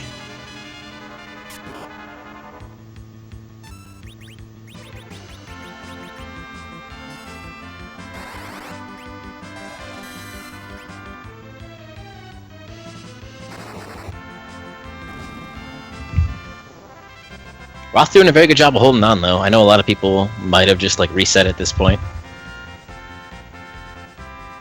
So here's Valvolus. Valvolus spams Ray and also Storm. Storm is basically a team-wide weak. And so definitely have to be very cognizant of when that is going to come out.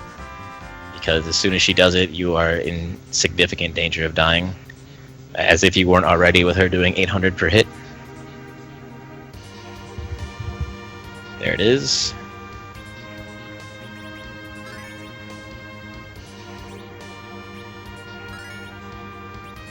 Wexel through his fight without too much issue. Probably not the ideal fight he wanted, but still alive. Ooh, not good for Roth. I'm not really sure what he's gonna do here.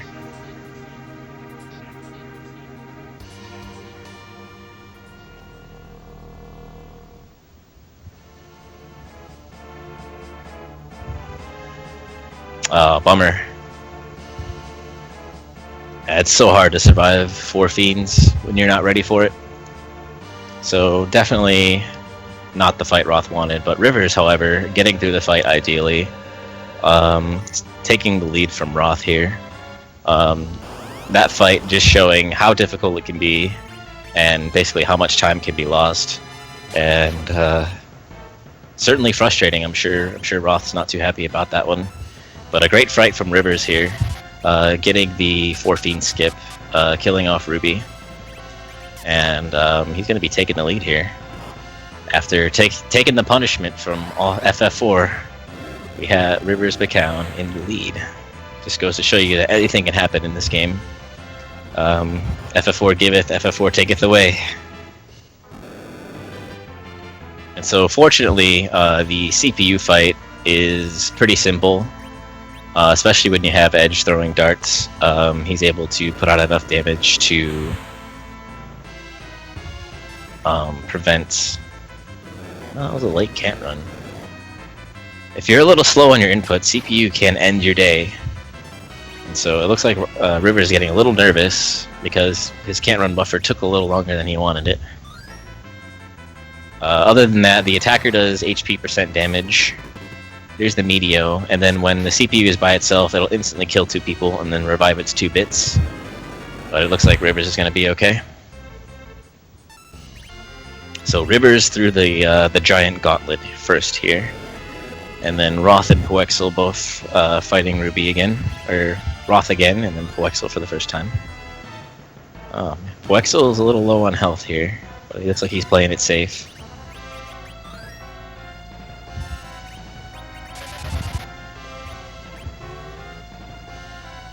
Wait, I'm in first place? What? Yeah, Roth did not have a good 4 Fiend sight. He died to Valvolus. Oh, Roth, I'm sorry, man.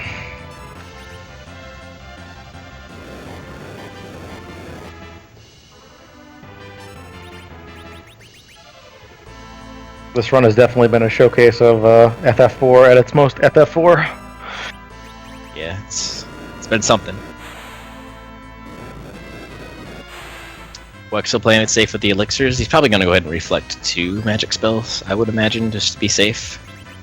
Especially because Edge hasn't been darting, so he's missing the damage needed to really skip it. Or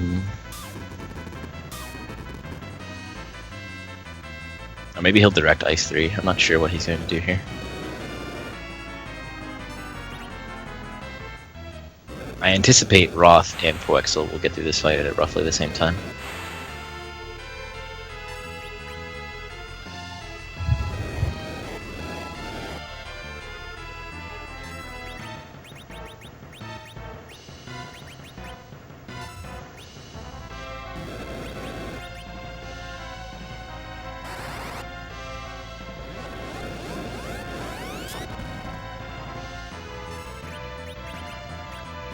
Alright, Rubicante down for Roth. Puwexil should be... oh, having Edge die is definitely not what you want to see at Puwexil's side. He's going to have to be very, very careful. This glare might hurt. Oh, whew, good damage roll for Fusoya. Hopefully that life 2 goes off soon. Whew, good recovery from puwexil there.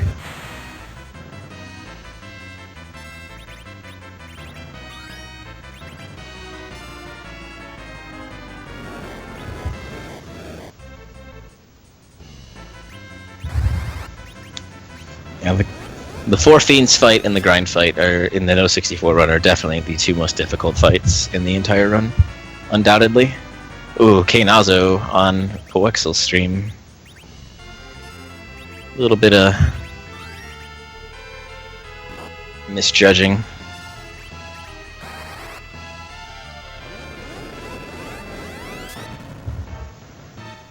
Four Fiends bearing their fangs against our runners. Rivers took all the flack from the entirety of the rest of the game, and then got through Four Fiends without too much trouble. And then the other runners, perhaps not so much.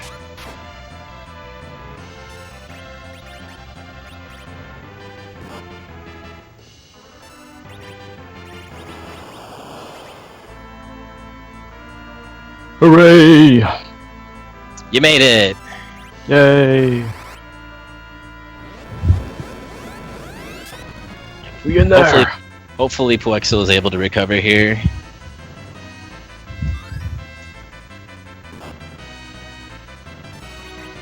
So he's up to Valvolus already, so hopefully he can survive. Hopefully.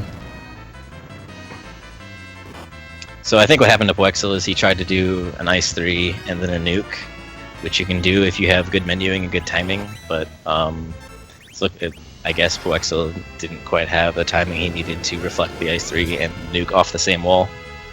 Because from what I'm reading, Edge died, getting the old self nuke.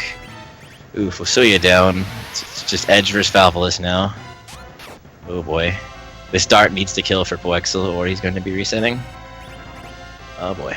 Oh, the miss. Oh man, what a fight. Please die. Yes! Oh man! Dominance. Clutch. Nice. Oh goodness.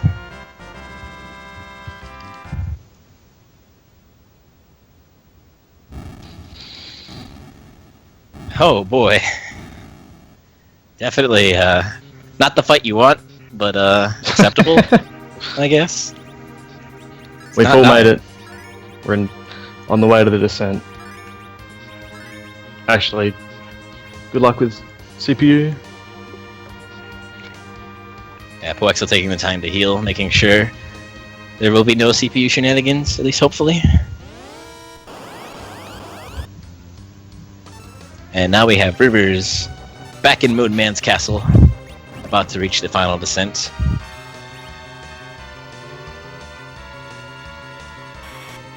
It's worth pointing out that because I had to reset, this isn't necessarily going to be a pretty walk down, so it gives the other players time to catch up, perhaps.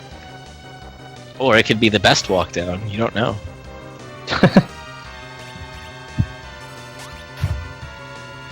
The behemoths will be watching.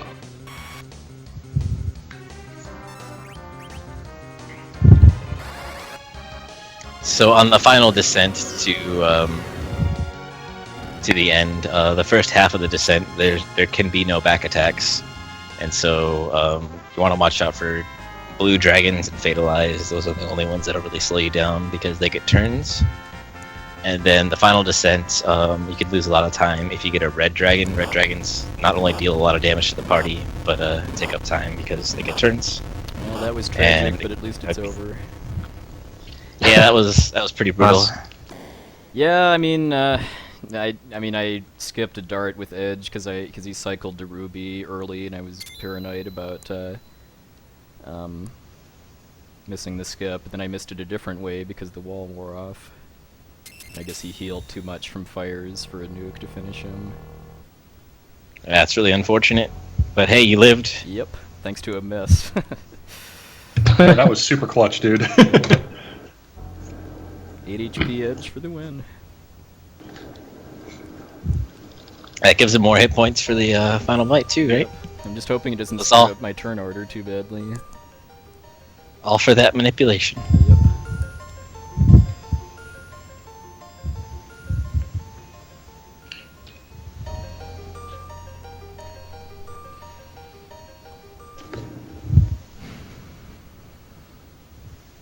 So yeah, pretty brutal 4 Fiend fights. Rivers got through it, ideally, and then Roth ended up having to reset. And then... Yeah, I Puwexil got fighting all greedy 4 in my Fiends. fight. Is Rivers in the lead then? Or did Roth- Rivers is in the lead. Okay. Looks to be about 3.5 minutes. I shouldn't have darted with Edge in the middle of the fight.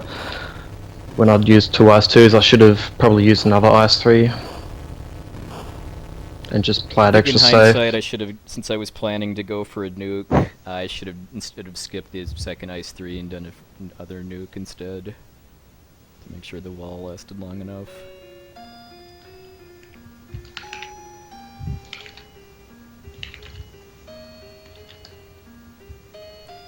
So here on the final descent, you'll notice Rivers picking up the protector ring right there. That is the last item we obtain in the game, and what that does is it provides magic defense for Edge, so he has a better chance of surviving Big Bang, which is Zero Miss's super nasty final attack thingy. And looks like Rivers duping Gungnir's already. I think it's because he had that the blue dragon, so good time to dupe it because he's already there. So 2373, the hit points on River's Edge. Big Bang can do up a little over 2500 if he's unlucky. So One thing I have Hopefully going if- for me is that I'm pretty safe from that. yeah, so hopefully Rivers doesn't see anything above a 2300, or if it is, it's on Kane.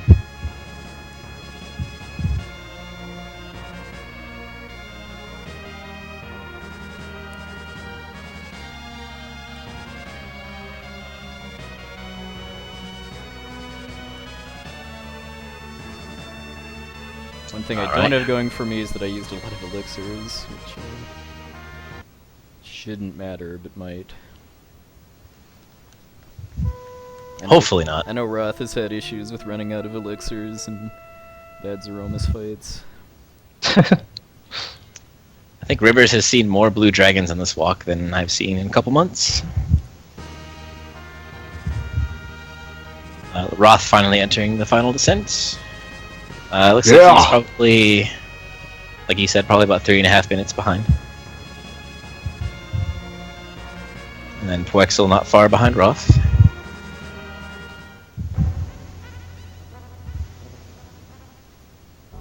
Rivers with that safety save.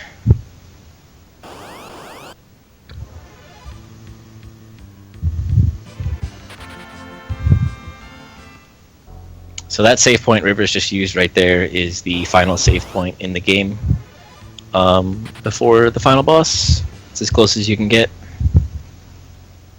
As close, meaning about 10 minutes of walking and cutscenes until the fight actually starts. Yeah, the cutscene before the final fight takes a very long time.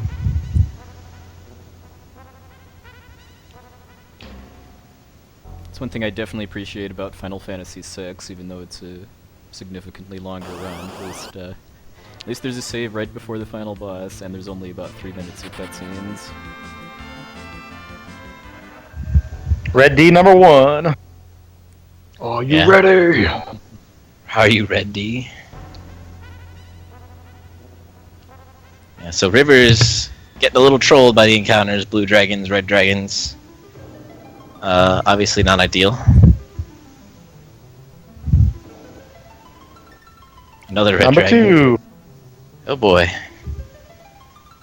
So one of the bad things about getting red dragons is that you also, if you run into more than one pack of them, you have to heal. Make sure you don't die on the way down, which is super unfortunate and waste time.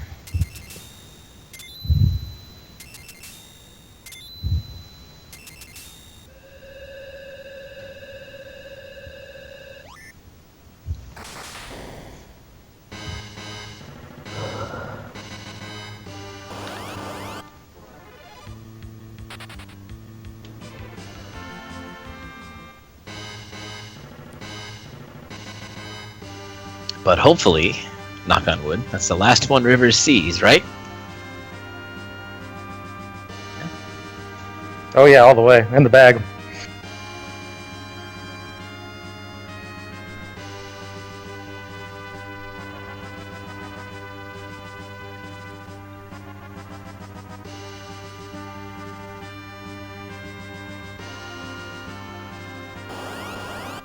And here we have Roth approaching that final save point.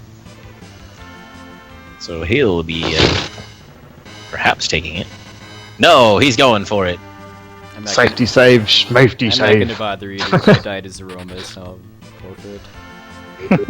Since I'm in last place.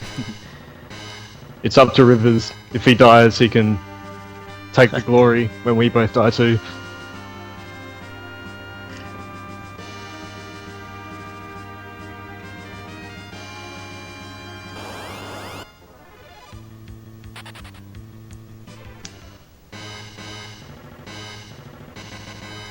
Oh man. Y'all are crazy.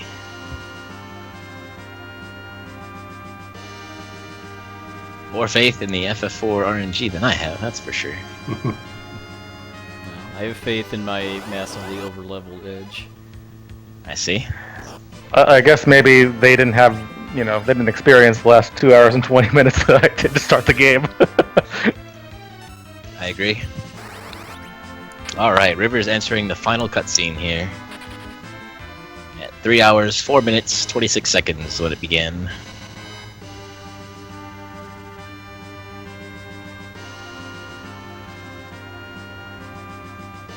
So this is on pace for about a 3:15, maybe a little less if I get lucky.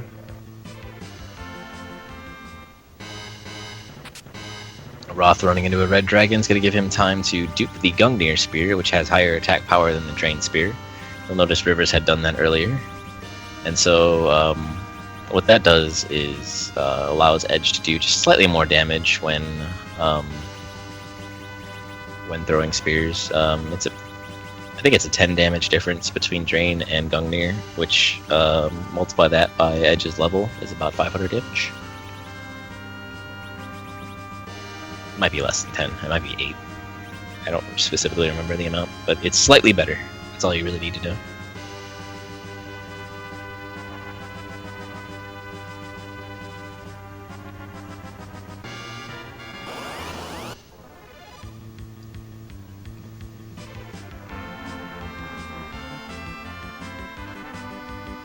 Puwexil running into the Fatal Eye, Roth running into another red dragon.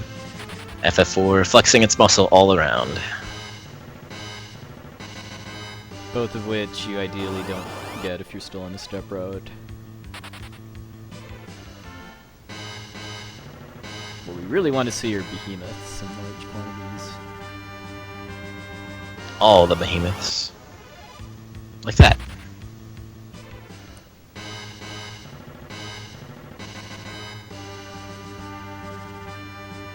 Medio guessing game. 9, 9, 9, 9. Oh, I was wrong. I was horribly wrong. Well, you're right about that one, though. Yeah, I'm always right about that one. Man, Golbez. That's like the lowest one I've seen. It's really been a run of lows. I see. Certainly has. I agree. It sounds like we'll all be in the Zero-Mist part at the same time, which is pretty damn cool.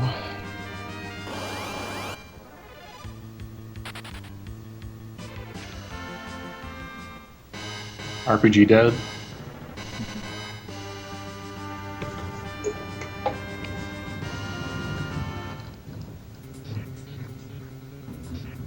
Do the media.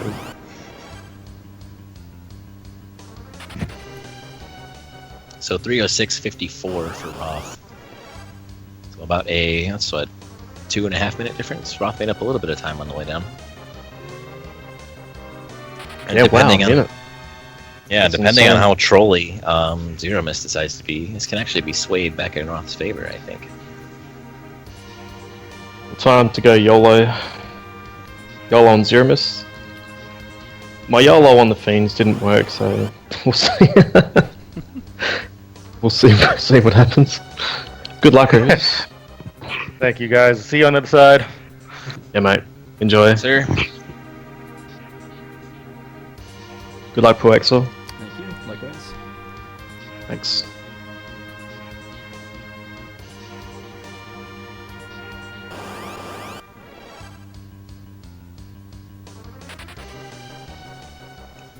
That's a lot of behemoths for Puwexil. That's right, you're still on step run, aren't you? More or less. I mean, I got off when I saved between the grind fight and the fiends, but I haven't reset yet. Okay.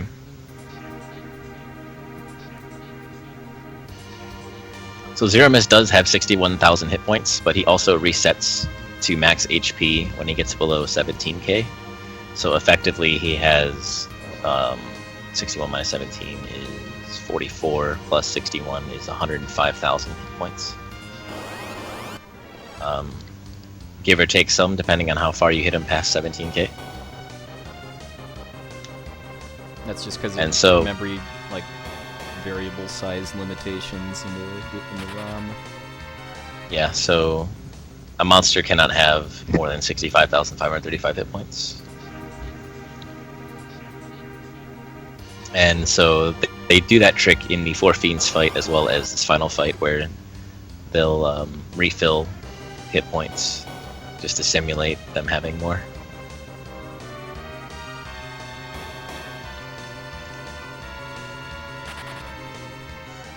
Alright, Rivers, here we go.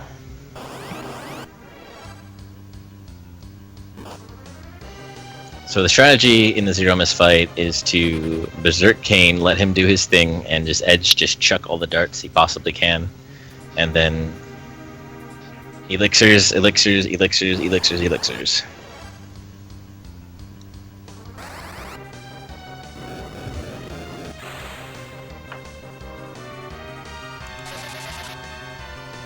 Alright. So the Zero Mist fight is broken down into 3 phases. The first phase, he'll Big Bang again, and then Black Hole, and then he'll Big Bang again, Black Hole, and Virus. And then in the second phase, he'll Big Bang, Nuke, and Big Bang, Big Bang. And then, Big Bang, Black Hole, Nuke, and then Big Bang twice in a row. Alright, so Zero Mist nuked Edge, which, despite doing a lot of damage, is a very good thing, because he'll just heal that up. And so now he'll have Cecil alive. Oh no, did he elixir on the wrong person?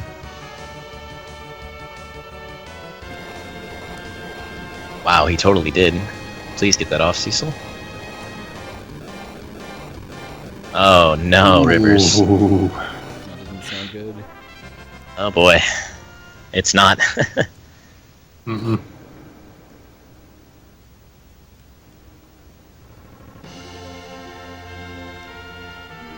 So now he has to life and elixir edge with Cecil before the next Big Bang goes off, and that's not looking like it's gonna happen.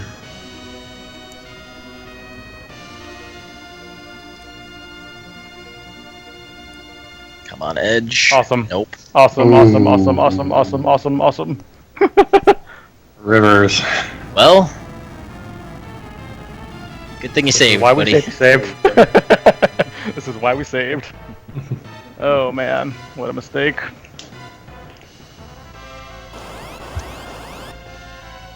Sorry, Kane's got this. No, Kane doesn't got this. Anti got this. I do remember Roth managed to come back from berserking Cecil instead of Kane once. Alright, well then. While Rivers walks back down, we'll take a look at Roth, and hopefully, we'll get a good round 2 here. We'll be able to shrug that little reset on the Fiends off and go to victory. Because if I win, that's not good.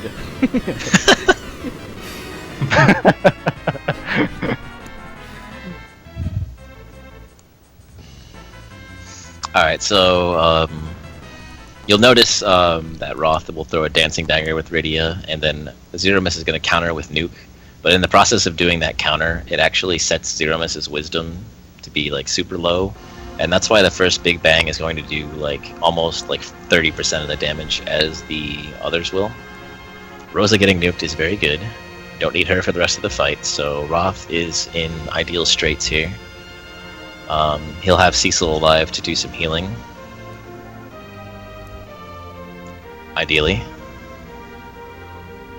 And that'll allow him to do a little bit more damage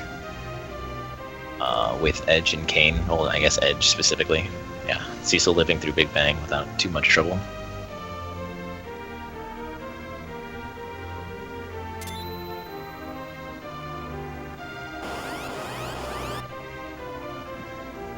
Roth actually taking the time to Elixir Kane with Edge. I wonder if he was concerned that his inputs weren't fast enough.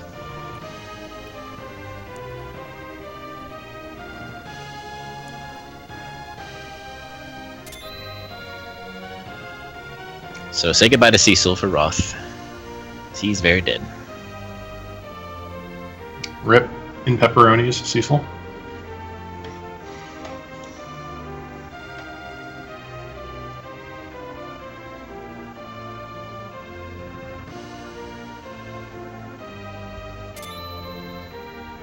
And so Kane is going to have the Berserk status until Black Hole triggers right here. And then he'll have one more turn of being Berserked, and then Roth will be able to use Kane again. And yeah, so from this point out, it's just basically knowing where you are in the Zero Miss turn order and paying attention to when he phase shifts to his second phase, which I think just happened right there, from what I could tell.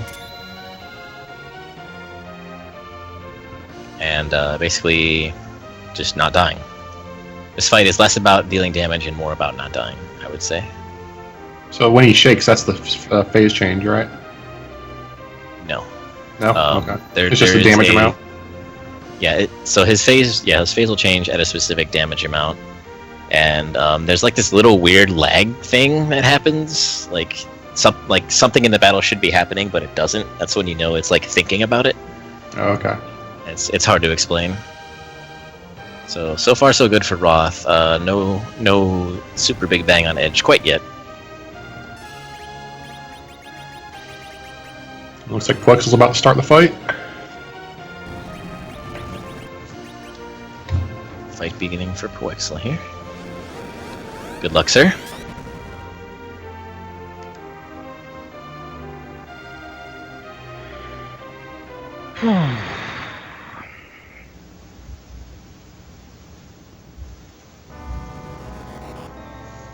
Darting drains versus Gungnir's, I guess, just a matter of preference. Some people like to dart drain. If you don't have time to dupe the Gungnir's, then you can dart drain. Another reason to do it is sometimes Gungnir's do a little bit too much damage, and so you'll phase shift him into phase 3 right after a Big Bang happens, and you'll just get wombo comboed and die. That's definitely a very real possibility. People seem to think that happens more often with... Oh, Roth did a fight instead of an elixir. No. What did he do? That was weird. It looked like a fight instead of an elixir, but Oh, it's an elixir. it was an elixir, so...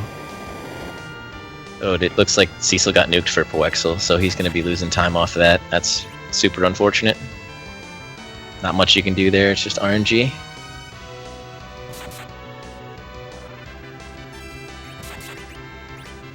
Yeah, Zero Miss will always shake before he casts a Big Bang.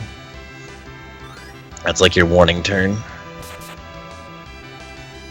And there's a shake from Zero Miss.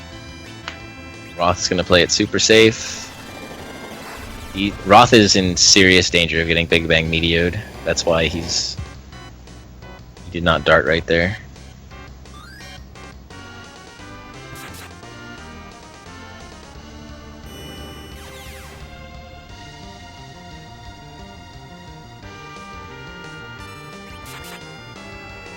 Ooh, I'm surprised he shook there.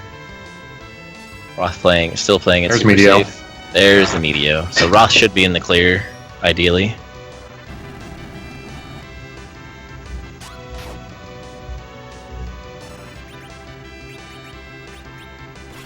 Rivers made it back to the cutscene.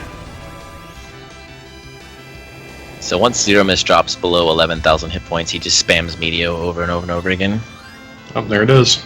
And there it is. Time for Roth. 318-13. Well played, sir.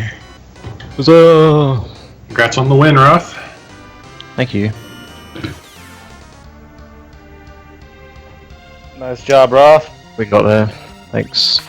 So on the puwexil's fight, he's got more levels, so his fight is a little less dangerous than Roth's and Rivers are going to be, but still definitely sketchy. As far as the Woolsey, Square gave this translation to Woolsey, this particular FF4 translation, and said, "Don't let this happen again," and that's why he got hired. It's a true story. Trey!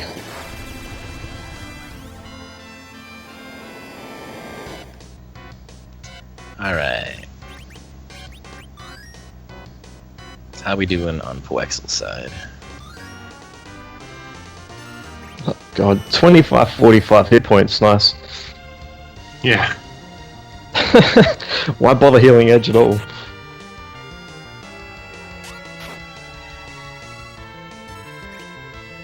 He's got the tanks, man.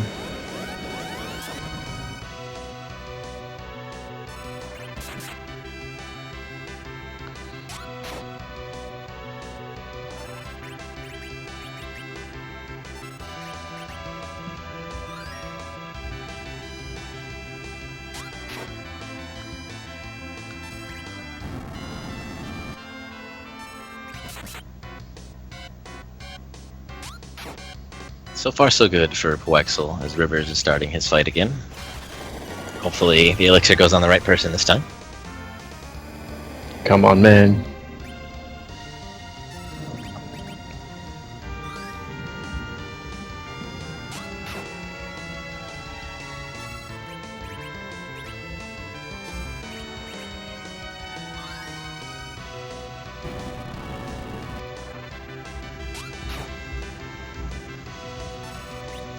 I think puwexil's gonna have to wait a little bit on Kane's turn. Yeah. Okay, good. ETB got a little weird there.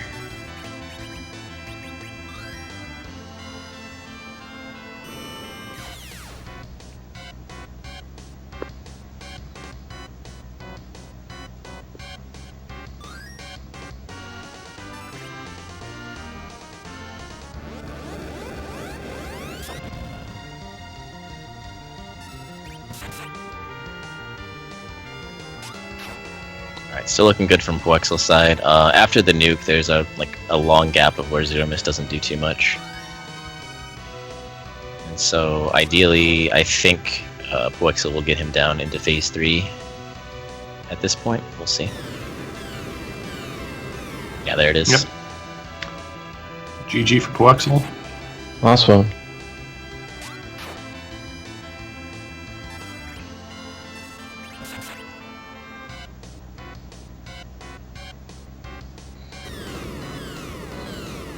And Rivers starting the fight now. Run, Rivers, run! Come on. Do it now! Y'all. And good game, puwexil. Alright, GG, man. Sir. you did it. Huzzah! Assuming I got second then. You did indeed. Alright. And FF4 was had by all. Yeah, because I think I only managed to... Kane only survived that virus because of his extra levels from the normal route. Better be lucky How than did you good. get virused? Ugh. Yeah, I had Cecil nuke. Ouch. It's a tough phase to get out of when things go really badly.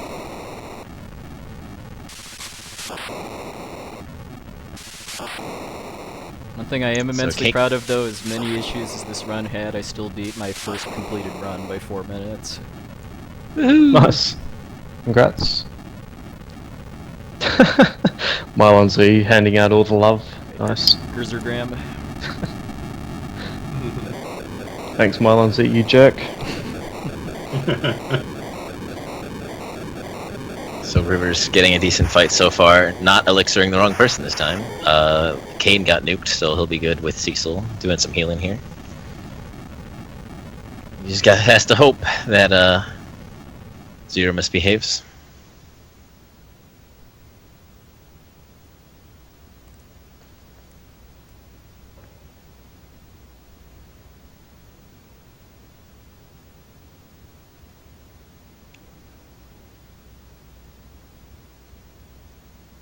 $15.42 is good. Not elixiring Kane is not. Hopefully he's able to get that turn off, but I'm not sure that's gonna happen. Oh, he's still berserked. That black hole just happened, so you should be off berserk now, right? Oh, Well, if I Kane- misunderstood where he was in the fight. Yeah, 'cause, Okay. I mean, if Kane generally has his next attack already queued during Black Hole, so he'll attack once without the Berserk buff and then be returned to your control. Yeah, I had thought he had phase shifted already, but I was wrong. My mistake. I'm not sure he is phase shifted, so he might be eating a virus here. Hopefully not, though. Yeah, because that's going to take down whoever most recently got hit, I think.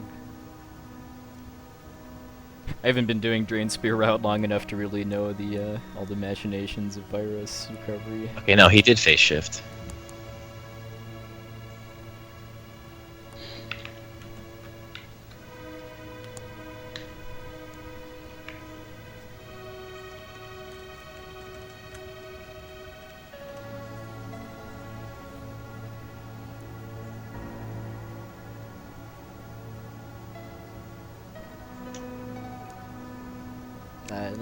Nice visual to end on.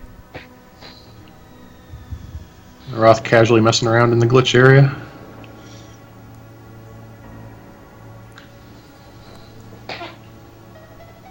One thing I'm curious too, how well did the restreams hold up against 3 Zeromus backgrounds at the same time? Oh my goodness. Nice. I don't know. Looks pretty smooth on River's stream now that I actually have it up. Looking pretty good for Rivers so far. Nothing too much to worry about. Except for, ye old Big Bang.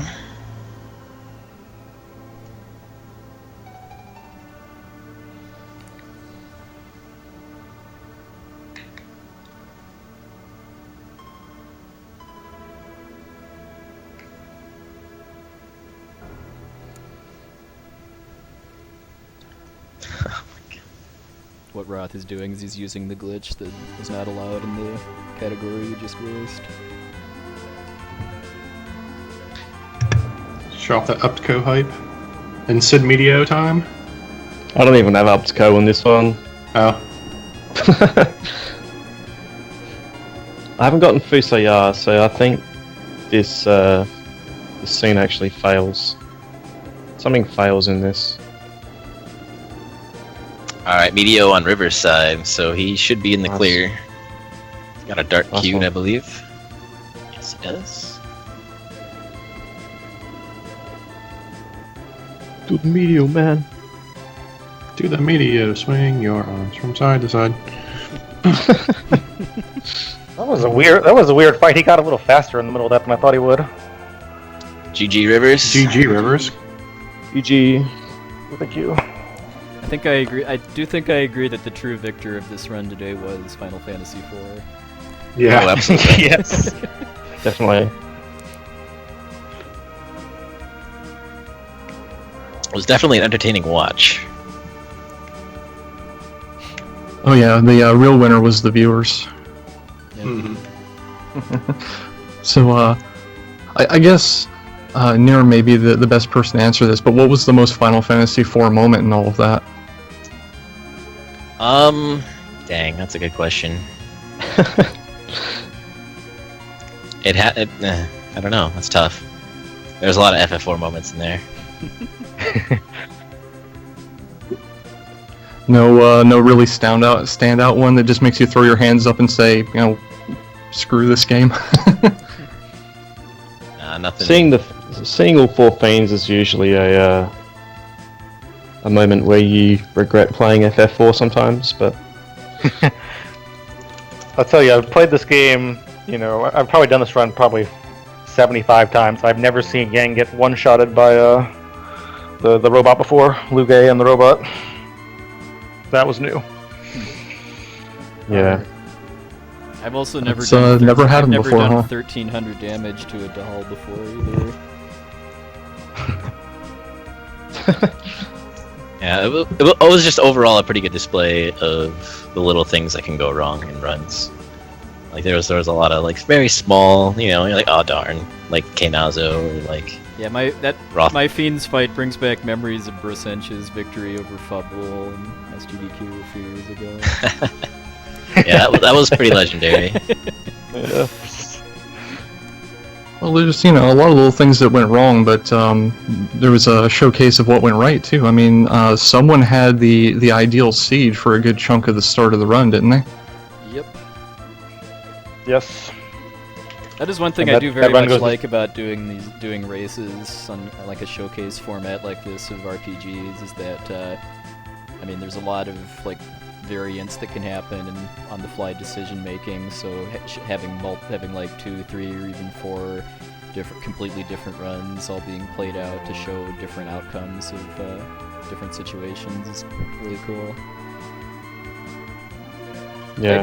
I thought about doing Excalibur out for this just to show what that is, but I've mostly been practicing with Green Spear lately, so I just stuck with that.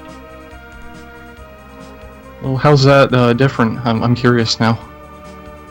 It's different in that you skip going into Eblon Castle and getting the Drain Spear, and instead, after you, or just during that whole kind of section of the run between getting out of the underworld and going to the moon, you're doing the Excalibur side quest in bits and pieces, like going to get the rat tail, handing it over to the blacksmith, and then getting the Excalibur, and then during the grind fight, you duplicate a big stack of Excaliburs, and Excaliburs do double the damage of the Drain Spear when thrown, so it has pretty much been confirmed to be a bit slower route overall, but it's a lot more consistent, especially for the Zeromus fight, because the fact that Edge can do so much higher damage and cycle Zeromus faster shaves a good 2+ minutes off compared to the Drain Spear route, which is, in that fight alone, is the whole reason why it's kind of a viable route for getting a pretty solid time. Having Edge throw the best weapon in the game at Zeromus and the Fiends multiple times is also entertaining. Yep. I mean, So, if anyone is curious about that, the run that No Cash did for AGDQ a few months ago did the Excalibur route.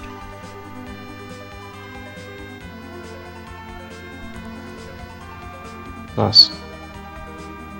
so it looks like we got a couple of minutes while our tech people are setting up the next run. Is there any other thoughts on the race that anyone has, or comments, or?